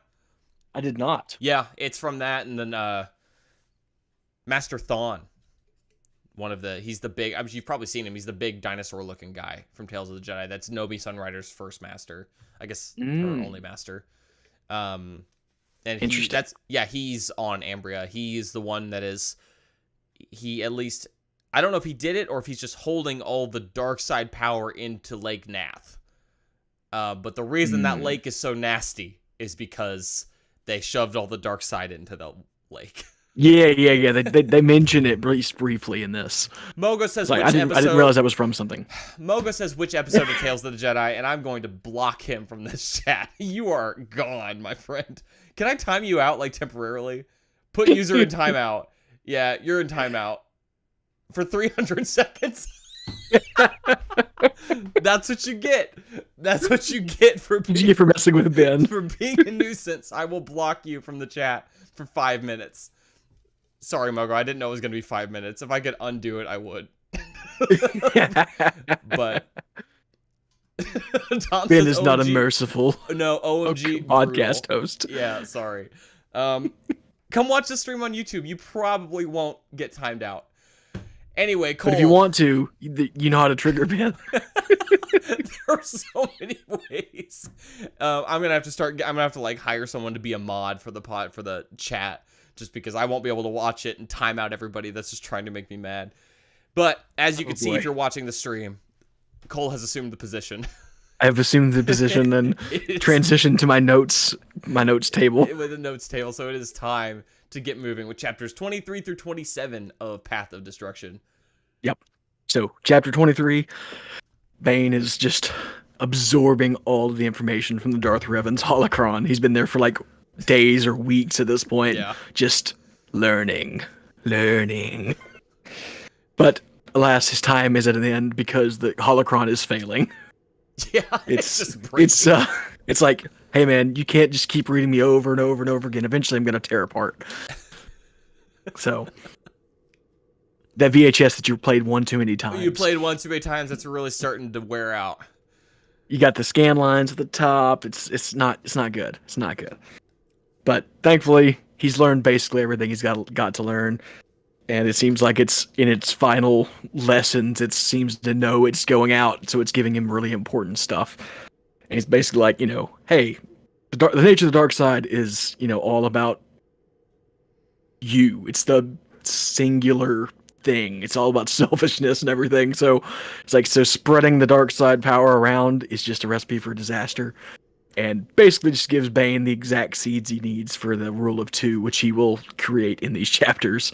Even though Revan basically spells it out, like, almost word for word. I noticed that. I was like, Bane is the one who's credited with doing this. Revan definitely kind of already did it, and is now... it is now spelling it out here for Bane to copy their homework, I guess? And say, no, I did Don't make it look this. too close. It's like Bane, like he comes up with the name rule of two and like the exact, codifying words for it. But Revan's like, yeah, you really just need like one master teaching one apprentice. And Bane's like, yeah, we could call it this. We'll name it my next book. So, so he gets all the information that he needs, and then the holocron fails, and Bane's like, well, it's useless now. Just destroys it. Crushes it with the Force. It's like, he's not the sentimental type. He doesn't keep it as a souvenir, which is what I would do. Yeah, I know, right? Absolutely. I just spent all that time, like, look at us. All of this stuff, like, we would 100% keep that holocron. It's dead, but it's beautiful. It's garbage, but look at it. The garbage will do. I think everyone listening to this podcast would keep the holocron. I think everyone was kind of like, oh, Bane, why'd you do that? Bane is just ultimately pragmatic. He's like, it doesn't matter. It's useless. He is, and I think it's really interesting how, we've had all these Sith Lords, but every author has been very careful to differentiate their Sith Lord, to make them, like, they're not all just, like, big bad evil guy, right? Mm-hmm. You've got Bane is pragmatic and, sneaky, but not sneaky like Plagueis is sneaky, who's not sneaky like Palpatine is sneaky. And, like, now, granted, a lot of times it's differing levels of sneaky, but Palpatine is truly, like, he's got the cruelty and the sneaky and the power, and I don't know. Anyway. Yeah, Bane is, like, he's never cruel without purpose, it seems like. But, like, I mean, he does some messed up stuff, no doubt, but it's never just because he can. Nope. And that we see of, so. I like that Kirby mentions in the chat, like, his response to the holocron is, like, his responses to, like, things like honor and glory, and he's just like, those don't matter. It's like, those things are meaningless. It doesn't matter. And I do respect his ability to do that, because I certainly cannot. Yeah, way too... sentimental. Sentimental, weak-minded fools we are. Weak-minded fools. But as Bane's finishing up his learning, Kazim arrives on Leon and tracks Bane's ship easily because Bane didn't even bother to disable the tracking device that was in the ship. Not that it matters, but parks the ship, then follows the path that the Rancor had, tore through the jungle, and ends up fighting probably the same Rancor, but maybe a different one. Doesn't really matter. Yeah, it He doesn't. kills a Rancor Yeah. with just a double-bladed lightsaber and his, raw skill because he's an incredibly good fighter. Yes. And I love that he's like, after he's done, he's like, oh, that's the first like life or death experience I've had since I joined the Cordes' Academy. He's like, oh, feels good, man. And feels like, good. I've still got it. Not even catching like the irony in that, where it's just like, yeah, you are a Sith. You are supposed to like be doing this all the time, and this is the first time you've had that. Like, you've felt that. I don't know. I definitely found it ironic. Yeah. There's definitely a sense of that. Like, oh yeah, maybe if you were being a proper Sith, you wouldn't, just be sitting around teaching people. Exactly. Or you'd be teaching somebody that you'd have to be watching your back, that they might kill you. Right. As soon as they think they've learned enough. Yeah. But yeah, kills the Rancor, continues on, and then Bane is codifies the rule of two in his head. He's like, the rule of two, one to embody the power, the other to crave it. It really is succinct and effective. It is, but I'm also like, man, I don't think like that. I don't have thoughts like that. To me, honestly, like the most unbelievable part of the book is where he thinks that exact phrase. But I guess if he's trying to codify it, then yeah, it makes sense. Yeah. Welcome back, Mogo. I hope you learned a lesson. Mogo said this podcast sucks. You won't get that kind of treatment anywhere else, we promise. No. Anyway. But right as he's codifying all this in his head, it's like real satisfied and like kind of deciding what he's gonna do going forward. In comes Kazim, and Bane's kind of like a little bit afraid. He's like, oh, I didn't even sense him coming. That's foolish of me. Yeah. And also he's like, well, this guy's the he's the Blade Master. He's the dude. And Kazim's like, hey, either join up with the Brotherhood, come play ball, or I'm gonna kill you. And Bane's like, And I love that Bane also has a moment where, like, before Kazim gives his ultimatum, he's like, maybe he's the one. Maybe he's the one. Him showing up here is like Providence. This is the one guy, because like, he's definitely like powerful enough to be a useful apprentice. But no, Kazim's already too deep in to the Brotherhood mentality and such. So Bane's like, well, he's got to be the first to go. So they duel. Big action set piece. Yeah. And I do love that at the beginning, he's, Kazim uses his double-bladed lightsaber, Bane's got his curved hilt, and they start off pretty even, and then Bane starts to take the advantage just because he's so much stronger in the Force. Even though Kazim is a better fighter. Yeah. It's not, but Bane's practiced enough and has dueled him enough and practiced against double-bladed saber enough that he's able to, slowly edge it over. And it starts to, take the advantage, and Kazim tries to make an escape, but Bane's able to maneuver him into a dead end because he knows the temple really well, and Kazim doesn't, obviously. But as soon as he gets him into this dead end, Bane like pauses for a moment to savor the kill, and in that moment, that was his mistake. If he had just gone for the kill, he probably could have ended it right there. Nope. Instead, he's about to get his butt handed to him. And then Kazim's like, that was your mistake, buddy, and just takes his saber apart. Suddenly, 2 sabers, and we find out that Kazim has deliberately been discouraging his students from even trying to use 2 sabers at once, saying it's an ineffective style and flawed and stuff. But in reality, it was him just I've always got an ace up my sleeve. It's like, why did you think I taught you everything? Well, even then he said earlier, it's like, I didn't teach you everything. Mm-hmm. So that's a nice little bit of foreshadowing. And I thought, and then Bane starts losing. Yeah, immediately. As soon as they start fighting again, he just can't handle it. He's just never fought an opponent like this, and is just, this sucks. Well, it's it's so obvious too, because Kazim is talking about the double-bladed lightsaber, and it's well, people don't think that's okay, well, he's going into so much theory on it. It's well, you always know where the other end is. You don't know where the other lightsaber is. You can't assume that you know where that one is. They do a pretty good job describing the fight. He's he'll come in deliberately at 2 different angles, at 2 different speeds. He's extremely competent at using this. Which is And why Bane's just barely able to hold his own which is and why escape. Bane does not kill him in one-on-one lightsaber combat. Exactly.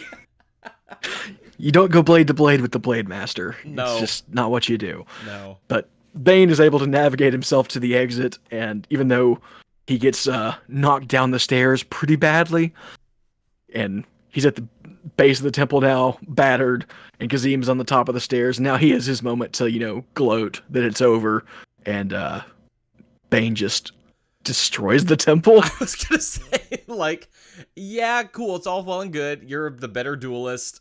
Bane can literally just bring the temple down on your head because he is Just so much the more raw powerful power than you. The is raw just power. It's just and you don't and have then it. also being on the Sith world, I'm sure is enhancing all of this. Yeah. So yeah, he just destroys the temple and it collapses. And bye, Kazim. We barely knew thee. It was a bummer. Like, I was sad when he died. I was, truly. He was a good character.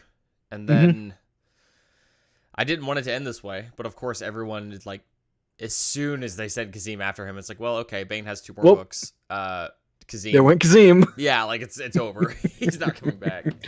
Unfortunately, he has to be the first one to go. But, Okay, Mogo brings up an interesting point. Mogo says Bane is a Mary Sue. For now. Like, for now. I mean, he's already had his arc, though. I mean, like, he had his, like, downfall and rise again.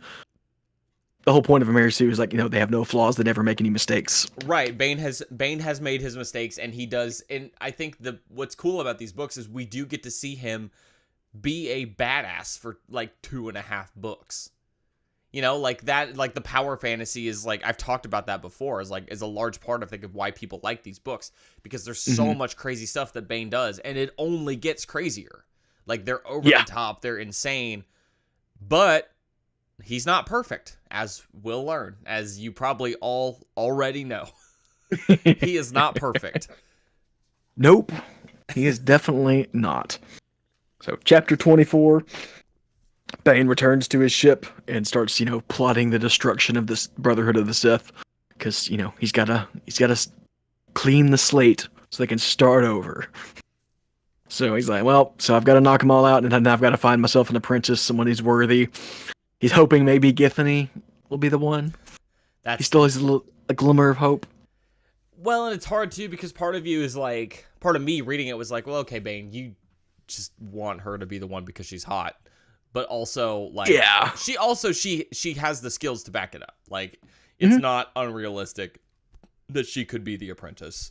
Yeah, I mean, he's definitely, got some favoritism there, no doubt. Yeah. But she's also one of the more treacherous ones we've met. Oh, she's so definitely much more capable than so many of them. She's way more Sith-like than most of them are. So, already. It's like, there's something there. There's something there. We'll see. We'll see how that plays out. But, he's like, well, I can't just, go fight the entire Sith Brotherhood, because even I can't be hundreds of Sith all at once. He's like, Kazim by himself nearly got me. It's like, that wouldn't work. So he's like, treachery, deception. These are the ways of the Sith. That's what we're going to do, man. It's like the Brotherhood, they've lost their way. It's like, well, I know how to do it. I know how to do this. So he prepares a message pod, sends it off with a gift, is what it says. So, ooh. Curious. On Rusan, things are going really rough for the Army of Light. It's not good. The rainy season has come and gone, so things are starting to get really bad. And it's just terrible. The whole situation for Hoth. It's so bad for him. On a tactical level, it's because they can't use the cover of the rain anymore, like for their little like run. They were using the rain just as like stealth, basically. It's like that lets us at least move around without being tracked and such easily. No more. But rain's gone, so now they're getting picked off again. They can't really maintain this. They're still waiting on reinforcements to show up, and now they went and did a supply run, and they're making their way back. They get ambushed, and Master Pernikar gets killed. Who is his like right-hand man. So sad. It was. It was like I don't particularly like any of these Jedi actually, and I get that we're not supposed to. They're kind of written as Yeah. like one. They're and most of the time I feel like they're kind of written as like one-dimensional whatevers. You know, like they're like yeah they're Jedi. That was sad. This whole little bit with Hoth and Pernicar is sad. Yeah. Yeah. So things are looking really, really dire, and then in comes a couple of swoop bikes. Farfalla's reinforcements have arrived slightly too late to save Pernicar, of course. Yeah. And I love that Farfalla himself's like, like, hey, we're back.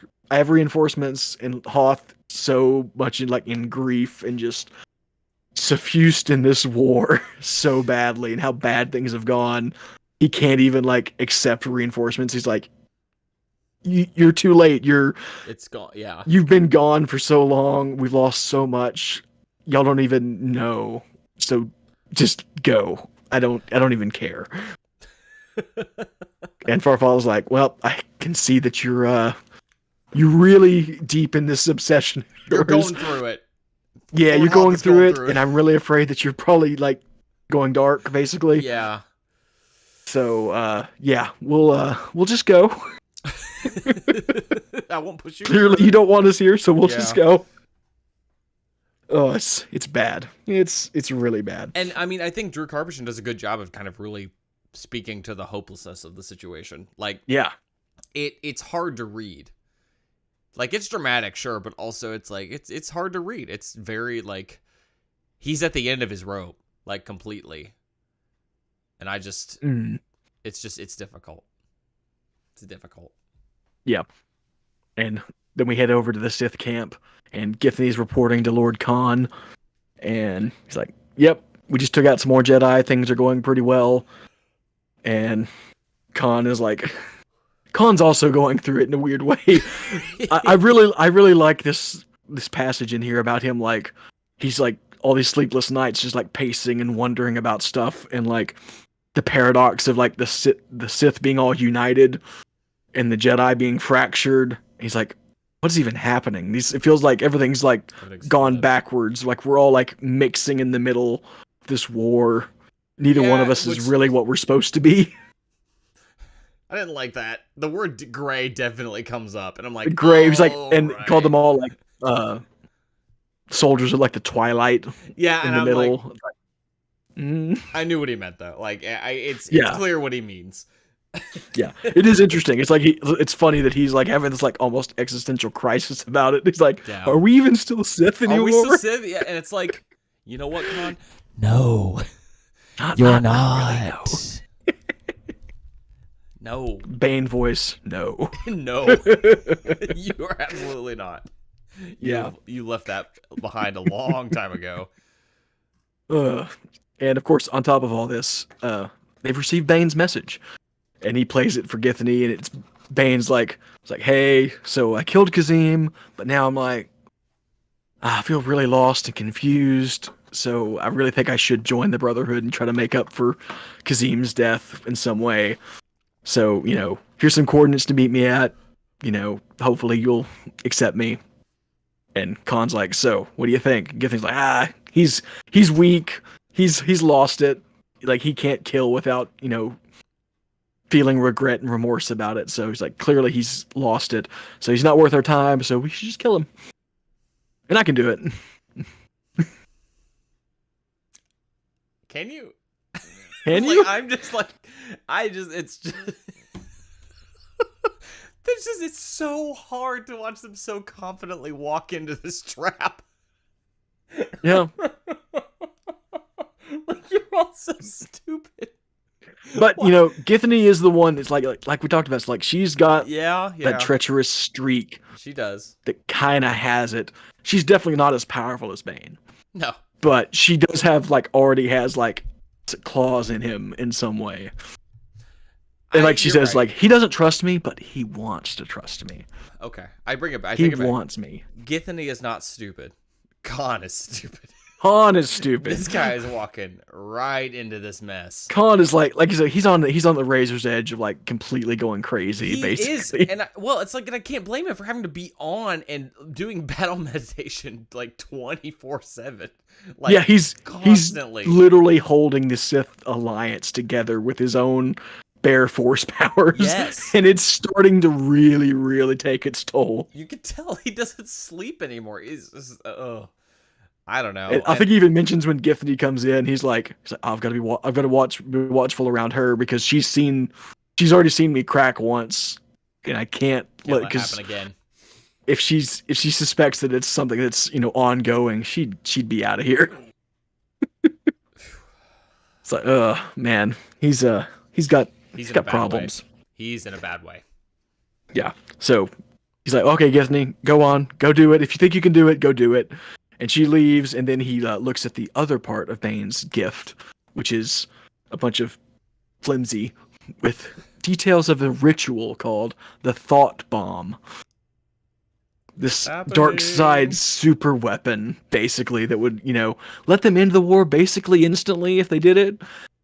There's a decent chance that if they didn't, pull it off perfectly, they'd just die too. But, Oh, it's gonna end the war. It'll end the war, one way or the other. And it sounds like they describe it, it's like everyone it kills, it literally like sucks their souls into this crystal, and it's like this tormented void that they're all in. It's like, hearing you describe it, and then seeing that juxtaposed with Kirby saying, "This can't possibly go wrong." There's something unique about that. Something uniquely special. And what could possibly go wrong? Nothing's gonna go wrong. We're gonna lay the groundwork for Dark Forces games for years to come. True. It's true. Oh, chapter 25. And here we are on Ambria. This planet has been ravaged by the dark side in ages long past, which is apparently Tales of the Jedi stuff, which I didn't know. But that's why we have Ben here. He's the expert on that stuff. Well, even then, it's like Lake Nath is bad. It's even pre-Tales of the Jedi time. Oh, it is? Okay. I think it is Thawne, actually. I think it is Thawne. Let me look, because I believe he is the watchman of that sector, which is a thing that the ancient Jedi did, apparently. Gotcha. Yeah. I'll dig into it. Yeah, they say there's like some Sith sorceress that like cursed the planet with the dark side of some sort. And then after that, Jedi came in and tried to cleanse the planet, and they couldn't really like get rid of it. But they managed to concentrate all that dark side onto this one place, Lake Nath. And so it's just this complete cesspool of the dark side. So it's like pure dark side. It's like liquid dark side. It's like, oh my gosh. The concentration of evil there is insane.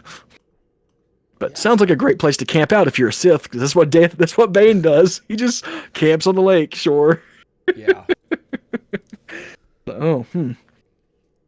And we find out Ambria is also just, like a single quick jump away from Ruusan. So he's close to Ruusan, and also Ambria is like in Republic territory enough so that if the Sith sent a fleet, the Republic would respond really quickly.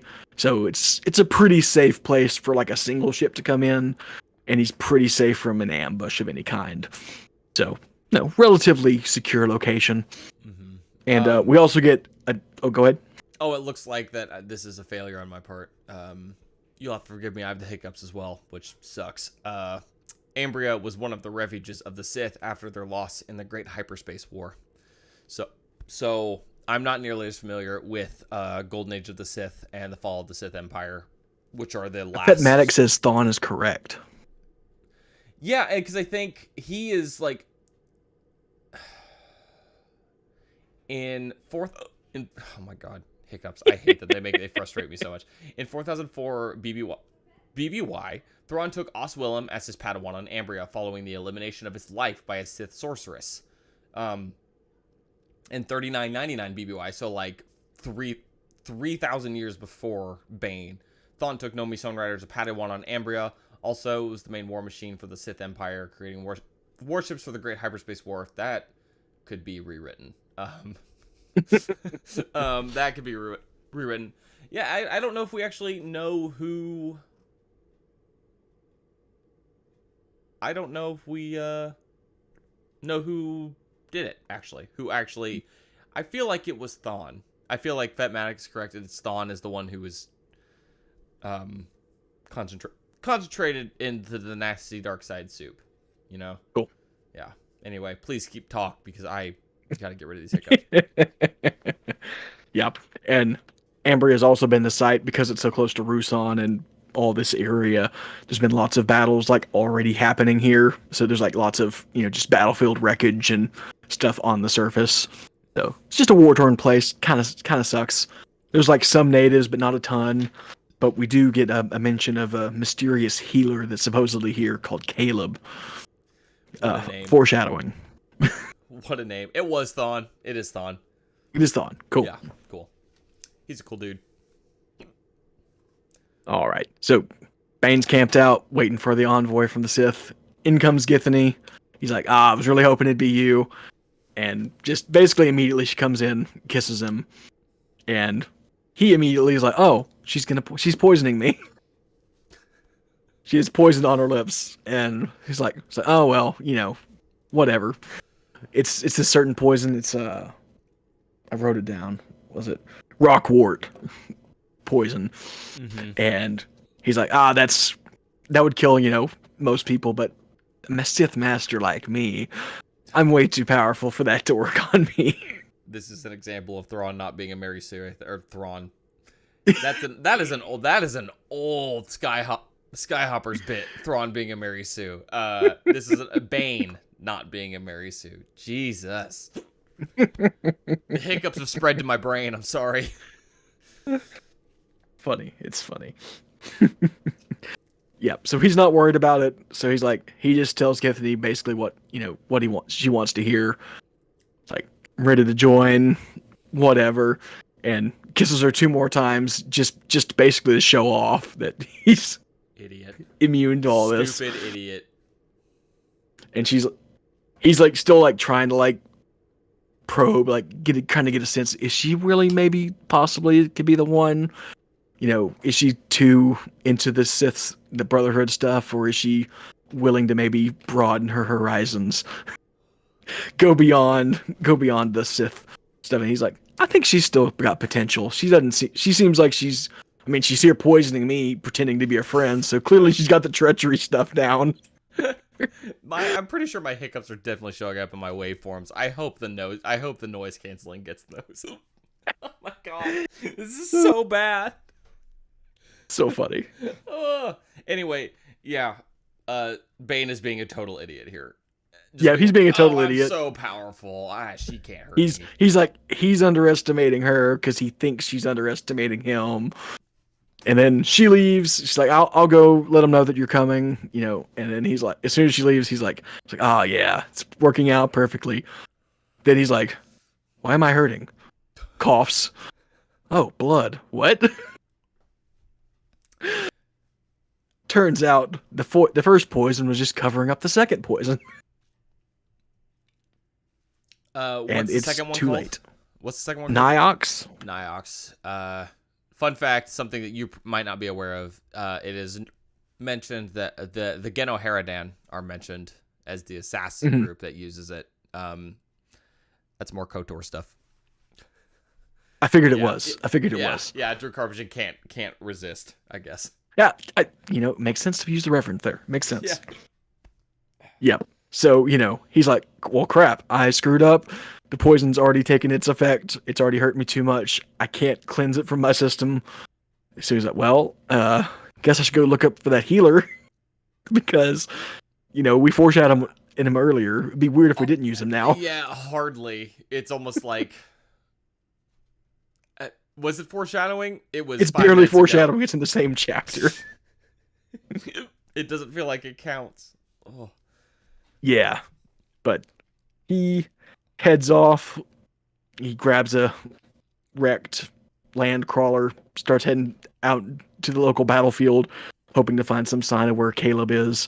And he stumbles across some scavengers going through the battlefield and a family, a father and like 3 sons, I think. Yeah, and he sees somebody, he's just like, okay, whatever, I'm going to let them do the thing, and I'm going to keep going.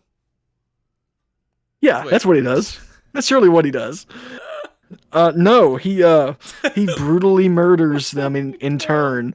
All three of the kids first, and then the father, just to like soak up their anguish, Get their that dark maximum side, dark side juice. Yeah. just just to keep himself going. Like I said, he's only cruel with a purpose. He is. I mean, and see, that's the hardest thing about it. Is like, no, you're still being an absolute d-bag, but there's a reason you're doing it to Hmm. keep yourself alive. Yeah, like I said, he does the whole thing in the most cruel way he can. But he's got to get the juice to keep going. He's got to get the So juice. yeah, get that dark side juice. So chapter 26. Hoth is having a sleepless night because he's just drowning in the war. It's just the worst thing ever. It sounds And bad. I hope to never be in Farfalla, that situation. Farfalla and his 300 Jedi reinforcements are in orbit around the planet, but they haven't come down because they're having a spat, basically.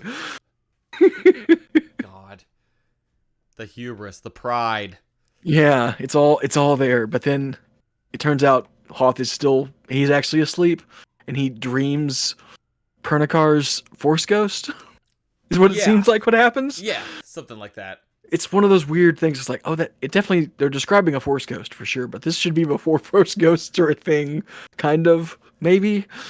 Eh, Well, really, I guess before Force Ghost is a thing, that's only established by Clone Wars, right? That I was guess so. Qui-Gon. Yeah, so that or had at least to happen, Revenge of the Sith, kind of.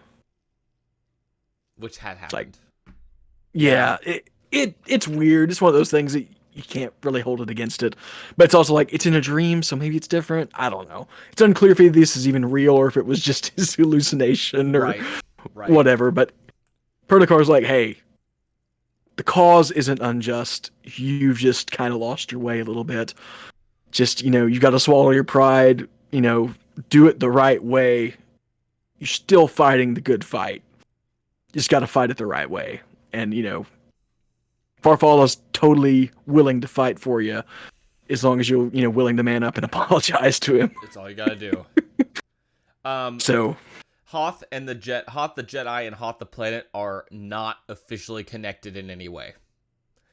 I believe did we look into this last time? I think, or maybe the time maybe I looked into it and didn't say anything. I think maybe you looked into it and didn't say anything. Okay, because yeah, they're not connected in any way, and his name was chosen primarily due to the fact that he has kind of that icy and cold personality. I think is why his name was chosen, but there's no actual official connection, because obviously that is in the behind the scenes section on Wikipedia for Lord Hoth. Good question. Good question. Do we actually have mentions of the planet Hoth prior to this? It's in the Old Republic. Okay. So I know that like it's one of the main planets in the Old Republic, the game. So Gotcha. Yeah. In terms of like at that point, I don't know. Yeah.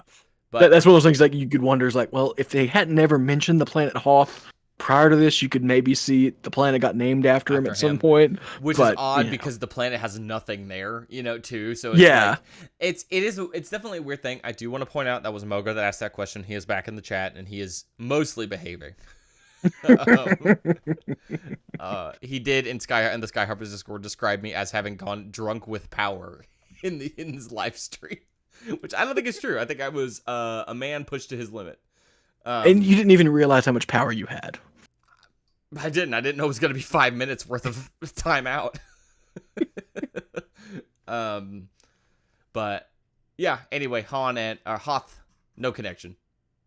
Yeah. No apparent connection beyond, like you said, it being a chosen name because of his demeanor and everything. It's like it's evoking something, and maybe that was intentional even in universe. Who knows? Yeah. I'll check it on that, but I'm fairly certain that I'm correct.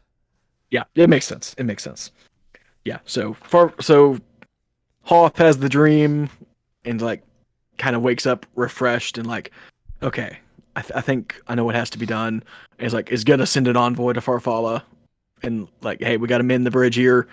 Thankfully, by providence, Farfalla has sent an envoy to him, and he's like, we gotta pull together. We gotta make this happen. So things are looking up. Did you find something? Yes. However, 2012's The Essential Guide to Warfare finally established a connection between man and planet because Jason Fry lives for this.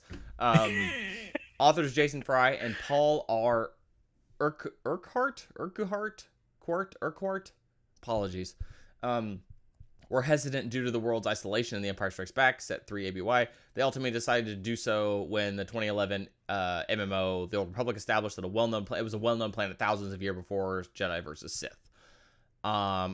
Urquhart has stated the decision paid quiet homage to a fantasy as a child has been ancient Jedi Knights riding tauntauns on the icy world.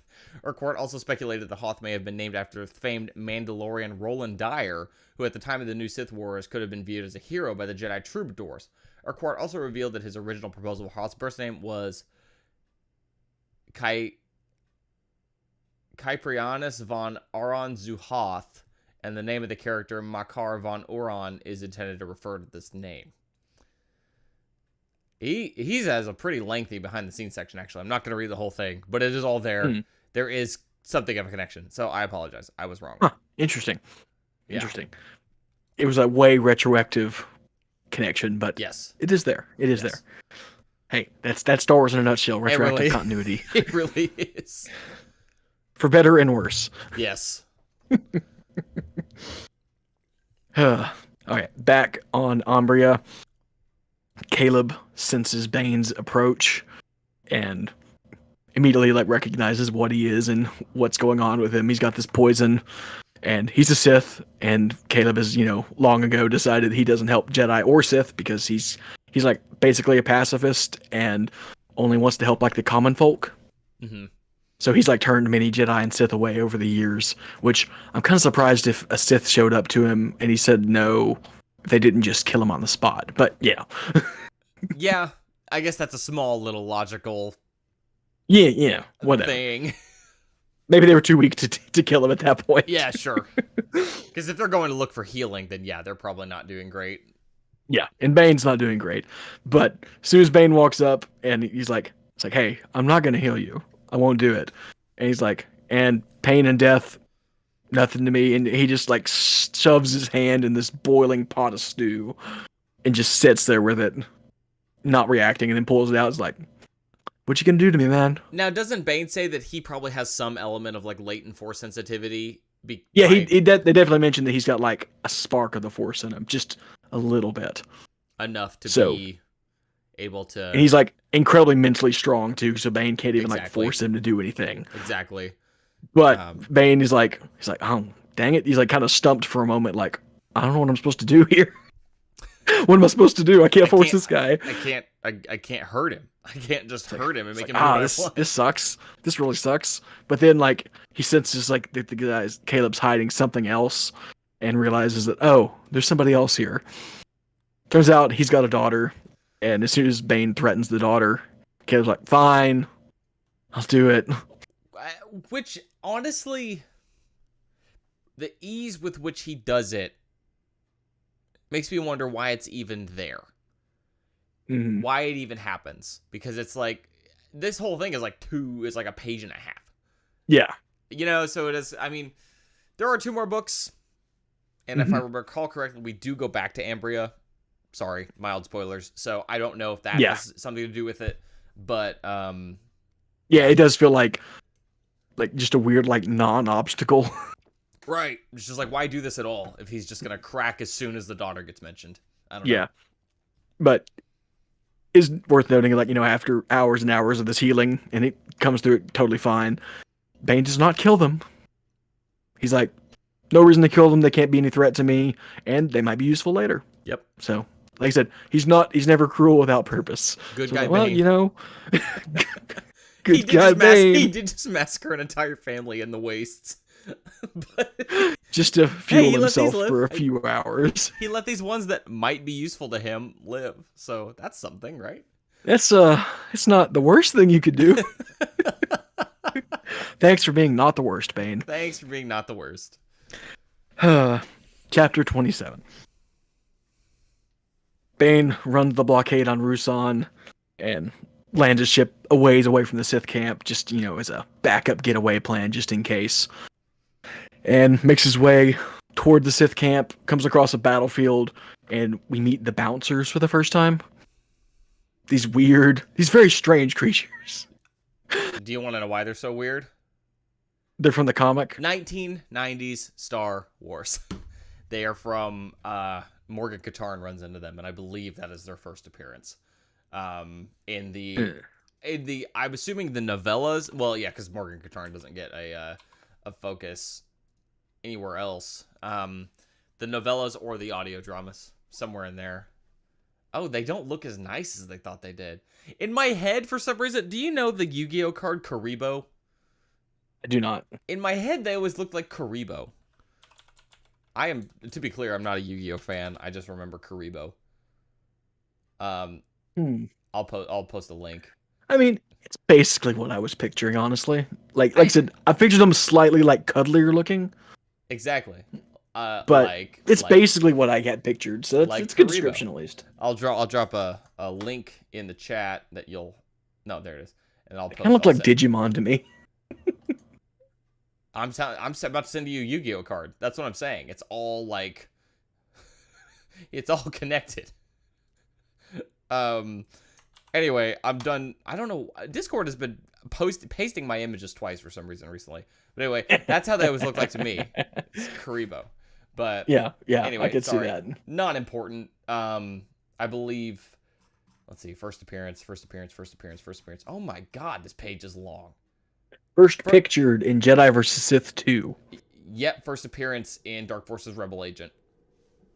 Yeah, that's why it's so weird. Because Morgan Katarn is just like bouncers. What? That all checks out to me. Yeah. Yeah. So he encounters these things, and they're like, I don't know if are they force sensitive or they just like telepathic in some way. They're weird. No, exactly. They seem to have some kind of psychic abilities. Maybe that's the force, maybe it's not. But there's several of them crowded around this not quite dead Sith. Yeah. And Bane approaches him, and the Sith is one he recognizes from the Academy, but doesn't even know his name because he was weak. And he's like, and the guy recognizes him like, Bane, we thought you were dead. And he's like, at least I died, honor and glorious battle. And Bane's like, idiot. You're so you stupid. Fool. You think those things matter. So pathetic. And then just stomps his head in. Yeah, literally just curb stomps the guy. Just, it felt so bad. He's like, well, the obliteration of the Sith has begun. Then laughs evilly because that's what he does. Okay, I'm confused. Sorry. Going a little deep here. The first time... Sorry, I'm looking at my bookshelf, so I'm a little quiet. The first time that the bouncers were pictured, according to Wikipedia, says Jedi vs. Sith number 2. However, Dark Forces Rebel Agent has... Those Dark Forces, the novellas, have... illustrations in them. Have illustrations. One second. I can't remember if I have this one or not. I'm going to step away and look real quick. They're hard to find. That's why I can't remember if I have it or not. No, I might just... For you audio listeners, Ben is going to his bookshelf and looking. Nope, here it is. He has found it. He's returning. Got it. This is one of the ones that I was able to snag from the library bookstore before Dakota could swoop in and get it for me. Before me. Nice. Oh, I forgot there's some gnarly looking stuff in here. Because I would assume there was on the Wikipedia page for Bouncer. Yeah, look right here. This is from 98. I was about to look up the dates for these. Yeah, because this is from 98. I wonder... Yeah, Jedi vs. Sith 2001. I know. Yeah. Oh, I already did that work. Sorry, I didn't tell you that I had already done that work. When I was just looking myself. I was curious. So I'm wondering... this is something that maybe we should check with Robert on, our resident Wikipedia friend, as to Yeah, I don't know what the distinction is between first pictured and first appearance in this instance. That's what I mean. I don't want to call it an error because I wonder if there's a reason that it was done this way. That maybe this artwork is like not canonical or something. That would be odd to me. Some of them especially are like, it'd be weird to call them not canonical because it's like, well, what is... What to me, what it seems like is maybe someone saw that Rebel Agent was a book and then assumed there was not a picture, you know? But see, that's what's even weird. Okay. Now, well, like I said, there are pictures, but I'm thinking on the sourcing specifically. Okay. They're like, oh, that's a book, and this other one's a comic, so obviously there's a picture in the comic. And truthfully, it's not like the bouncers come up a lot. There's been no new information on them. They don't have a canon page, so it makes sense. And there's nobody has touched this in a long time and noticed that. Yeah. But interesting. Something to look into. Okay. Curious. So, anyway, bouncers, not that important yet. I think they become a little bit more important a little bit later. But their mention here is not just a fun reference, I don't think. Sorry, we spent way too long talking about bouncers, but that's why you're probably listening to this podcast. That's why you're here. Oh, Moga says, hold up the book for a better look. It's not going to be that great, but I'll give you what I can. Something. I'll give you what I can. Yeah. So, meanwhile, at the Sith camp, Githany joins the others and lets them know, what's going on with Bane. And Kane's barely holding things together. Like I said, he's kind of at his limit. Just doing what so. just he is holding it together, but it's not by a lot. And he's aware that if he slips, it could all come crashing down pretty quickly. So they all go to like a big strategy meeting, and he's trying to reassure everyone's like, victory is at hand, whatever. And Kopex is like, yeah, we've heard this song and dance before, man, so many times, and it hasn't happened yet. And there's our picture for the video listeners, for the live stream, video viewers. Yeah, it's the best I can do, I think. Yeah, you can see them. Yeah. So not super far off from what we got in Jedi versus Sith, but smoother. Smooth. Mods are asleep. Post smooth bouncers. These are the smooth bouncers. And you can't see that they're like really green in most illustrations, but that's like a night shot. Yeah, I'm really curious now as to why this is the way it is. Yeah, no, it's curious. It's curious. Anyway, continue. Yeah, so they're having a bit of a fuss. Kopex is like, yeah, why is things any different now? And eventually, Khan's able to like cool him down. Like, it's okay. We got things under control. It's really gonna all come together really soon. I promise. And so they actually start their strategy meeting. And basically, as soon as they start, in comes Bane. Like, hey guys, mind if I join you? What's up, fellow kids? And that's the Khan and Githany especially are like, you're not dead? And can you imagine the mad? Fear? Can you imagine the fear for them to just be like, okay, his lightsaber's not drawn. That's good. Just the mental calculations you got to be running through in that situation. And I love that immediately Bane's like, may I sit? And Khan's like, of course, brother. Have a seat. Oh, Christ. Oh, boy. And Bane's like, yeah, continue, man. Come on. Let's go. And it's basically as soon as Khan like starts outlining his plan, Bane's like, oh, you idiot. It's like, you're thinking like a regular old general. You're not thinking like a Sith, man. Come on. And Githany's like, well, you have an idea? He's like, yeah, they're in the forest. You don't fight in the forest. You destroy the forest.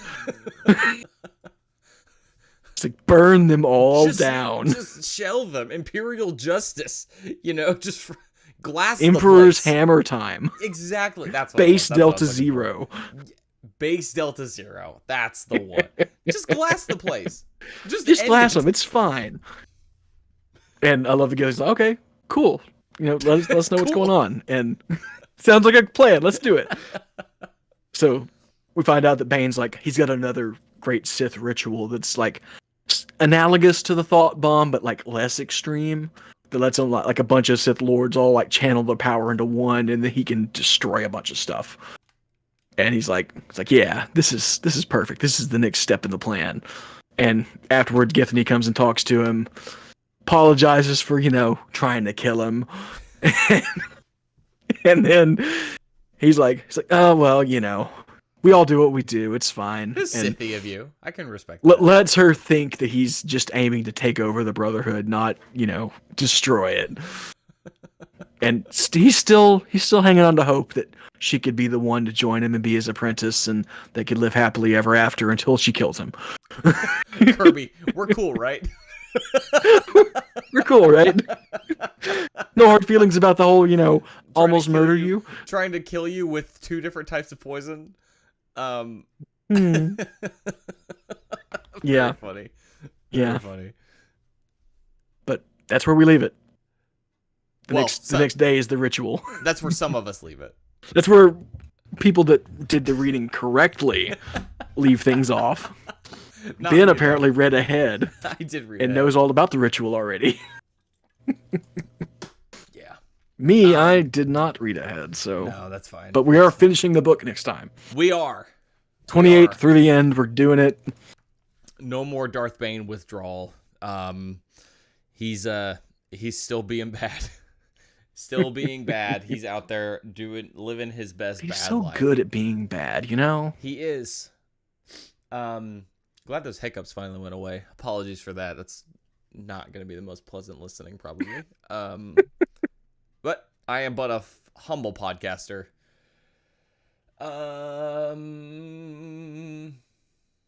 Yeah, so next week, finishing the book.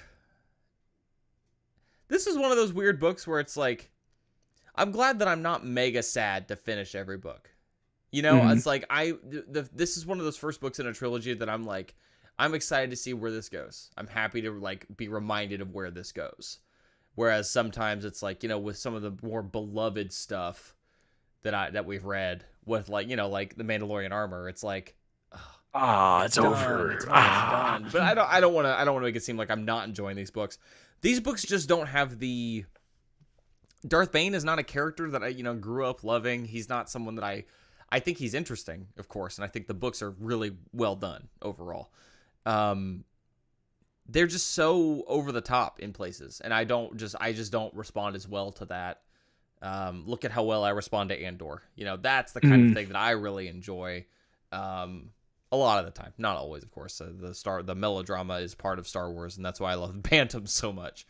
But as far as new Del Rey stuff, even then, it's like these just aren't my faves. But really solid. I'm glad we finally decided to dive into one. You got anything you want to add before we get out of here this week? Well, Mogo's asking about then Death Troopers, right? No. I don't. Well, the problem is, if we ever cover Death Troopers, we won't be able to cover it next Halloween. Oh, that's a... Mogo's like... I can feel him just being like, that's so far away, but also so thematically appropriate. But you see, but if we cover it next Halloween, we won't be able to cover it the next Halloween. Cole's making some really, really solid points here.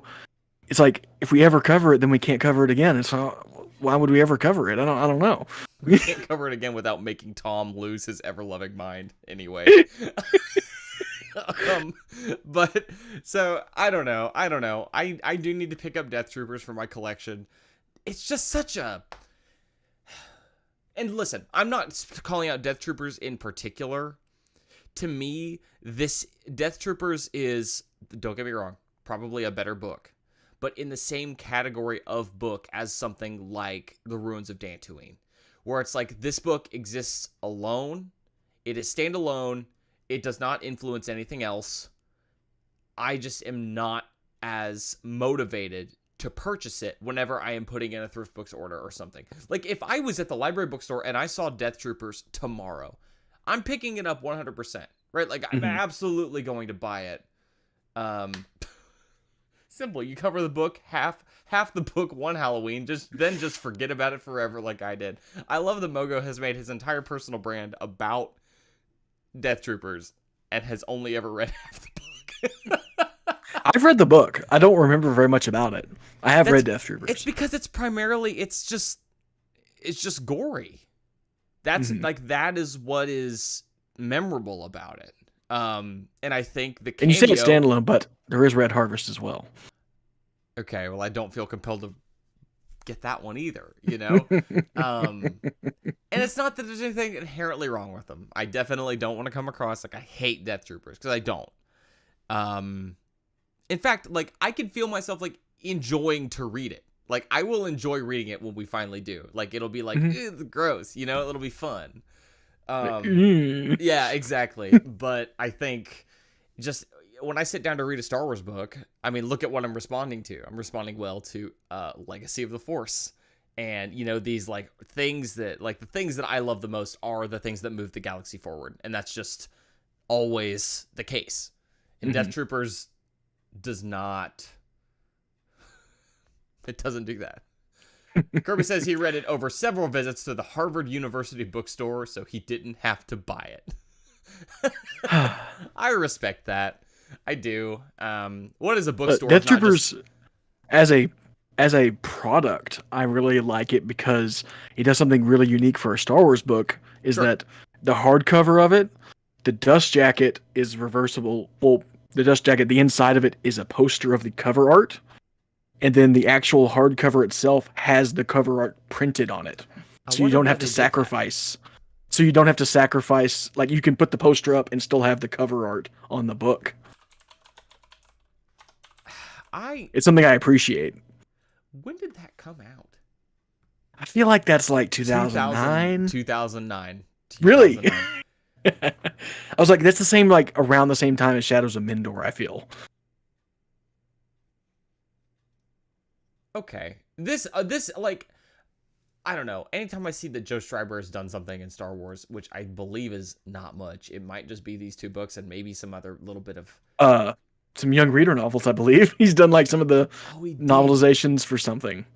Oh, that's weird. He's got like a no, I guess they all have it run. Mall Lockdown, I forgot he did. That one's also I've only read the first part of that, and there's a very specific reason that I've read the first part of that.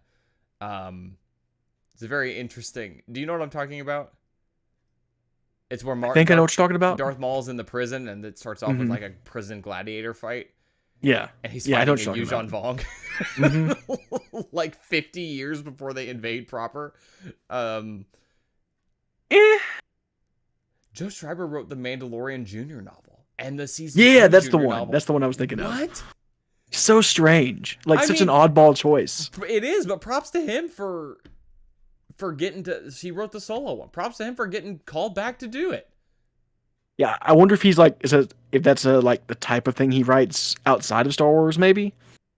Like does some like Junior or like maybe like Goosebump style stuff. This is something he's quoted at the top of the Death Troopers article as saying, "I had the time of my life on this one. I have to say, I'm doing the final edits now. I've tried to make it into exactly the kind of book you'd want to read if you were a child of the 70s who grew up with the original Star Wars trilogy and really digs horror in the vein of The Shining and Alien with a little dose of William Gibson mixed in." So it does kind of sound like this is not normally what he writes. Huh. And that he's not actually this edgy. Like he was doing something that he doesn't normally do. I could be wrong though. Let's see if he's got a website or something. Yeah, I was about to say, does he have? Let's see.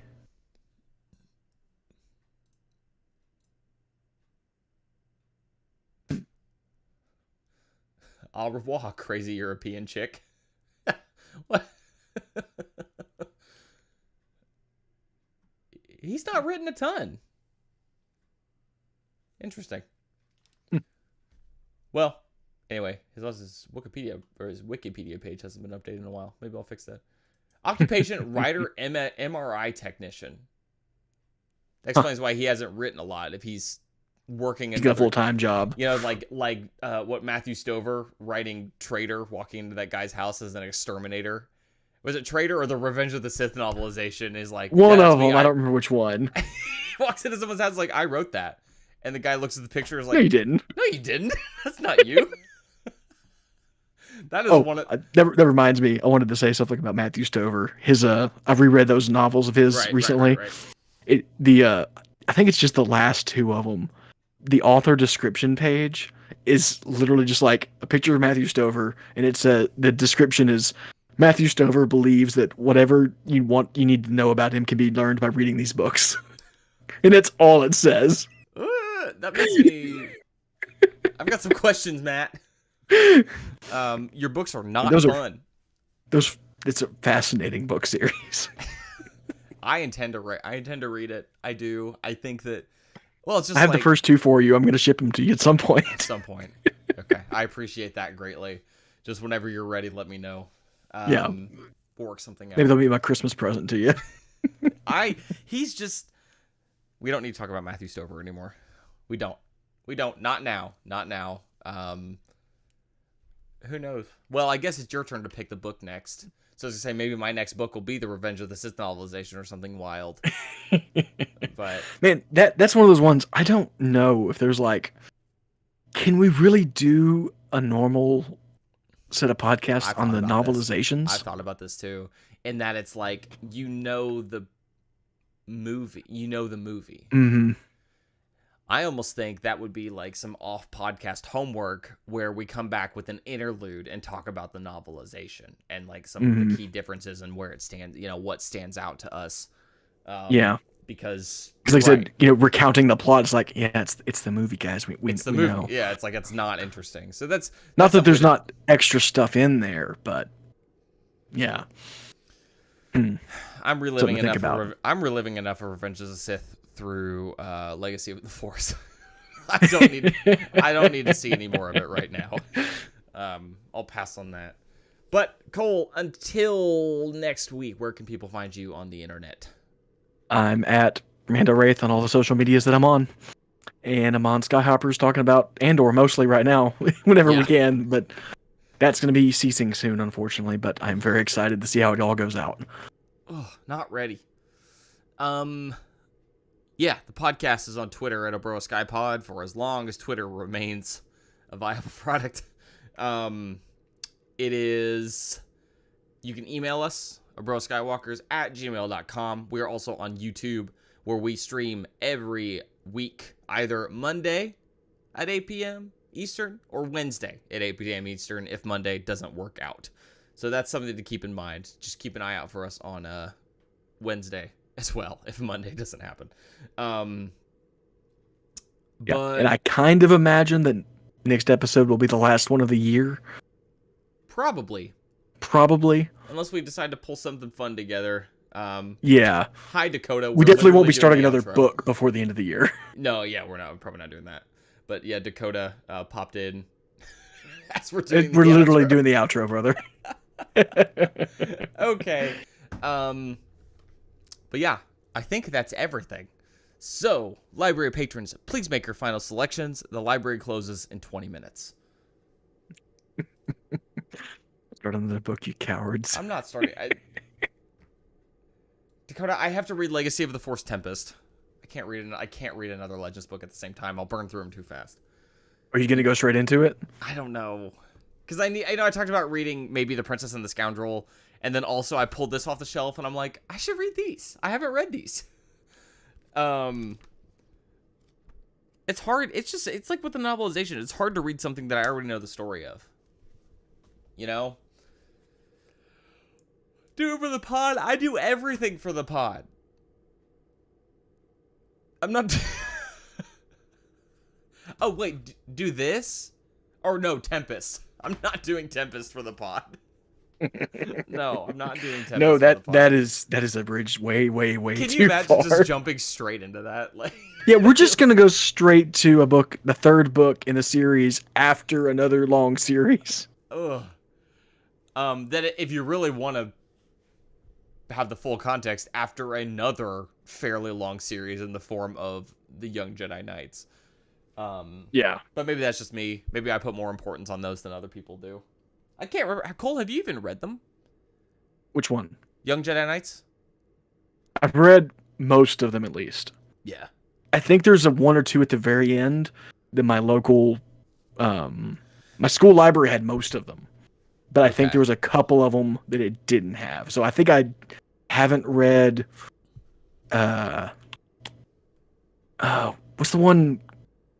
Crisis on Cloud City. Crisis at Crystal Reef is the last one. I feel like I have read that one, but there's one on Trouble in Cloud City and Crisis at Crystal Reef. There are two. Okay, I feel like I haven't read Cloud City for sure. I feel like Crystal Reef I did have, but maybe that was because they just didn't have the one. They didn't have the one. And so I don't know. I love to read those as palate cleansers too. Especially after getting some bad Jason Solo content, I like to go back to when things were nice. A one shot of the first Jedi there's some fun books. callbacks to those in the end of that series that'll probably just make you hurt real bad. I don't want that. Yeah, I know. I know. Cole, I am literally crippled by nostalgia all the time. It's going to destroy me. Yeah, Troy Denning, he weaponizes it in a very specific way in that last book, I'll say. I believe it. Just look at the cover of Invincible. Nothing good happens in that book. It's all bad. I can tell. Mm-hmm. Oh yeah, there's a jail because I can time you out, Dakota. Dakota, are you leaving? Whatever. We're leaving too. It's 10:40. It's 10:40. Thank y'all for hanging out with us. How about the latest Legends book, Ahsoka? Not quite a Legends book, but not quite canon either. I don't think it doesn't contradict anything in Legends, right? It's odd because Ahsoka, I mean, as far as I'm concerned, Ahsoka doesn't exist in Legends. It's hard because obviously I don't feel as strongly about her as you do, but I kind of agree in that, to me, the 2008 Clone Wars is entirely canon. It does not exist in Legends. So yeah, Ahsoka does not exist. Or if she does exist, she's just this random Padawan, just not Anakin's Padawan. Yeah, sure. Okay, well, it's been real. Thanks everyone for hanging out. Thanks to Kirby, thanks to Mogo, thanks to Ryan if you're still here, although you have a child, so I wouldn't be shocked if you got pulled away. Fetmatic, Dakota for some brief probably again just to harass us. Yeah, probably just to harass us. Yeah, thanks everyone to hang out, and thanks for watching if you're watching this in the future. I don't know if people do that. I know sometimes they do. I believe it was Kyle, listener, left a comment about Darth Bane withdrawal. Thanks for checking out the YouTube channel. If that was you. Yeah. I do appreciate it. But yeah, our time together has come to an end. It is time for the stream to come down. So, good night, everybody. Bye.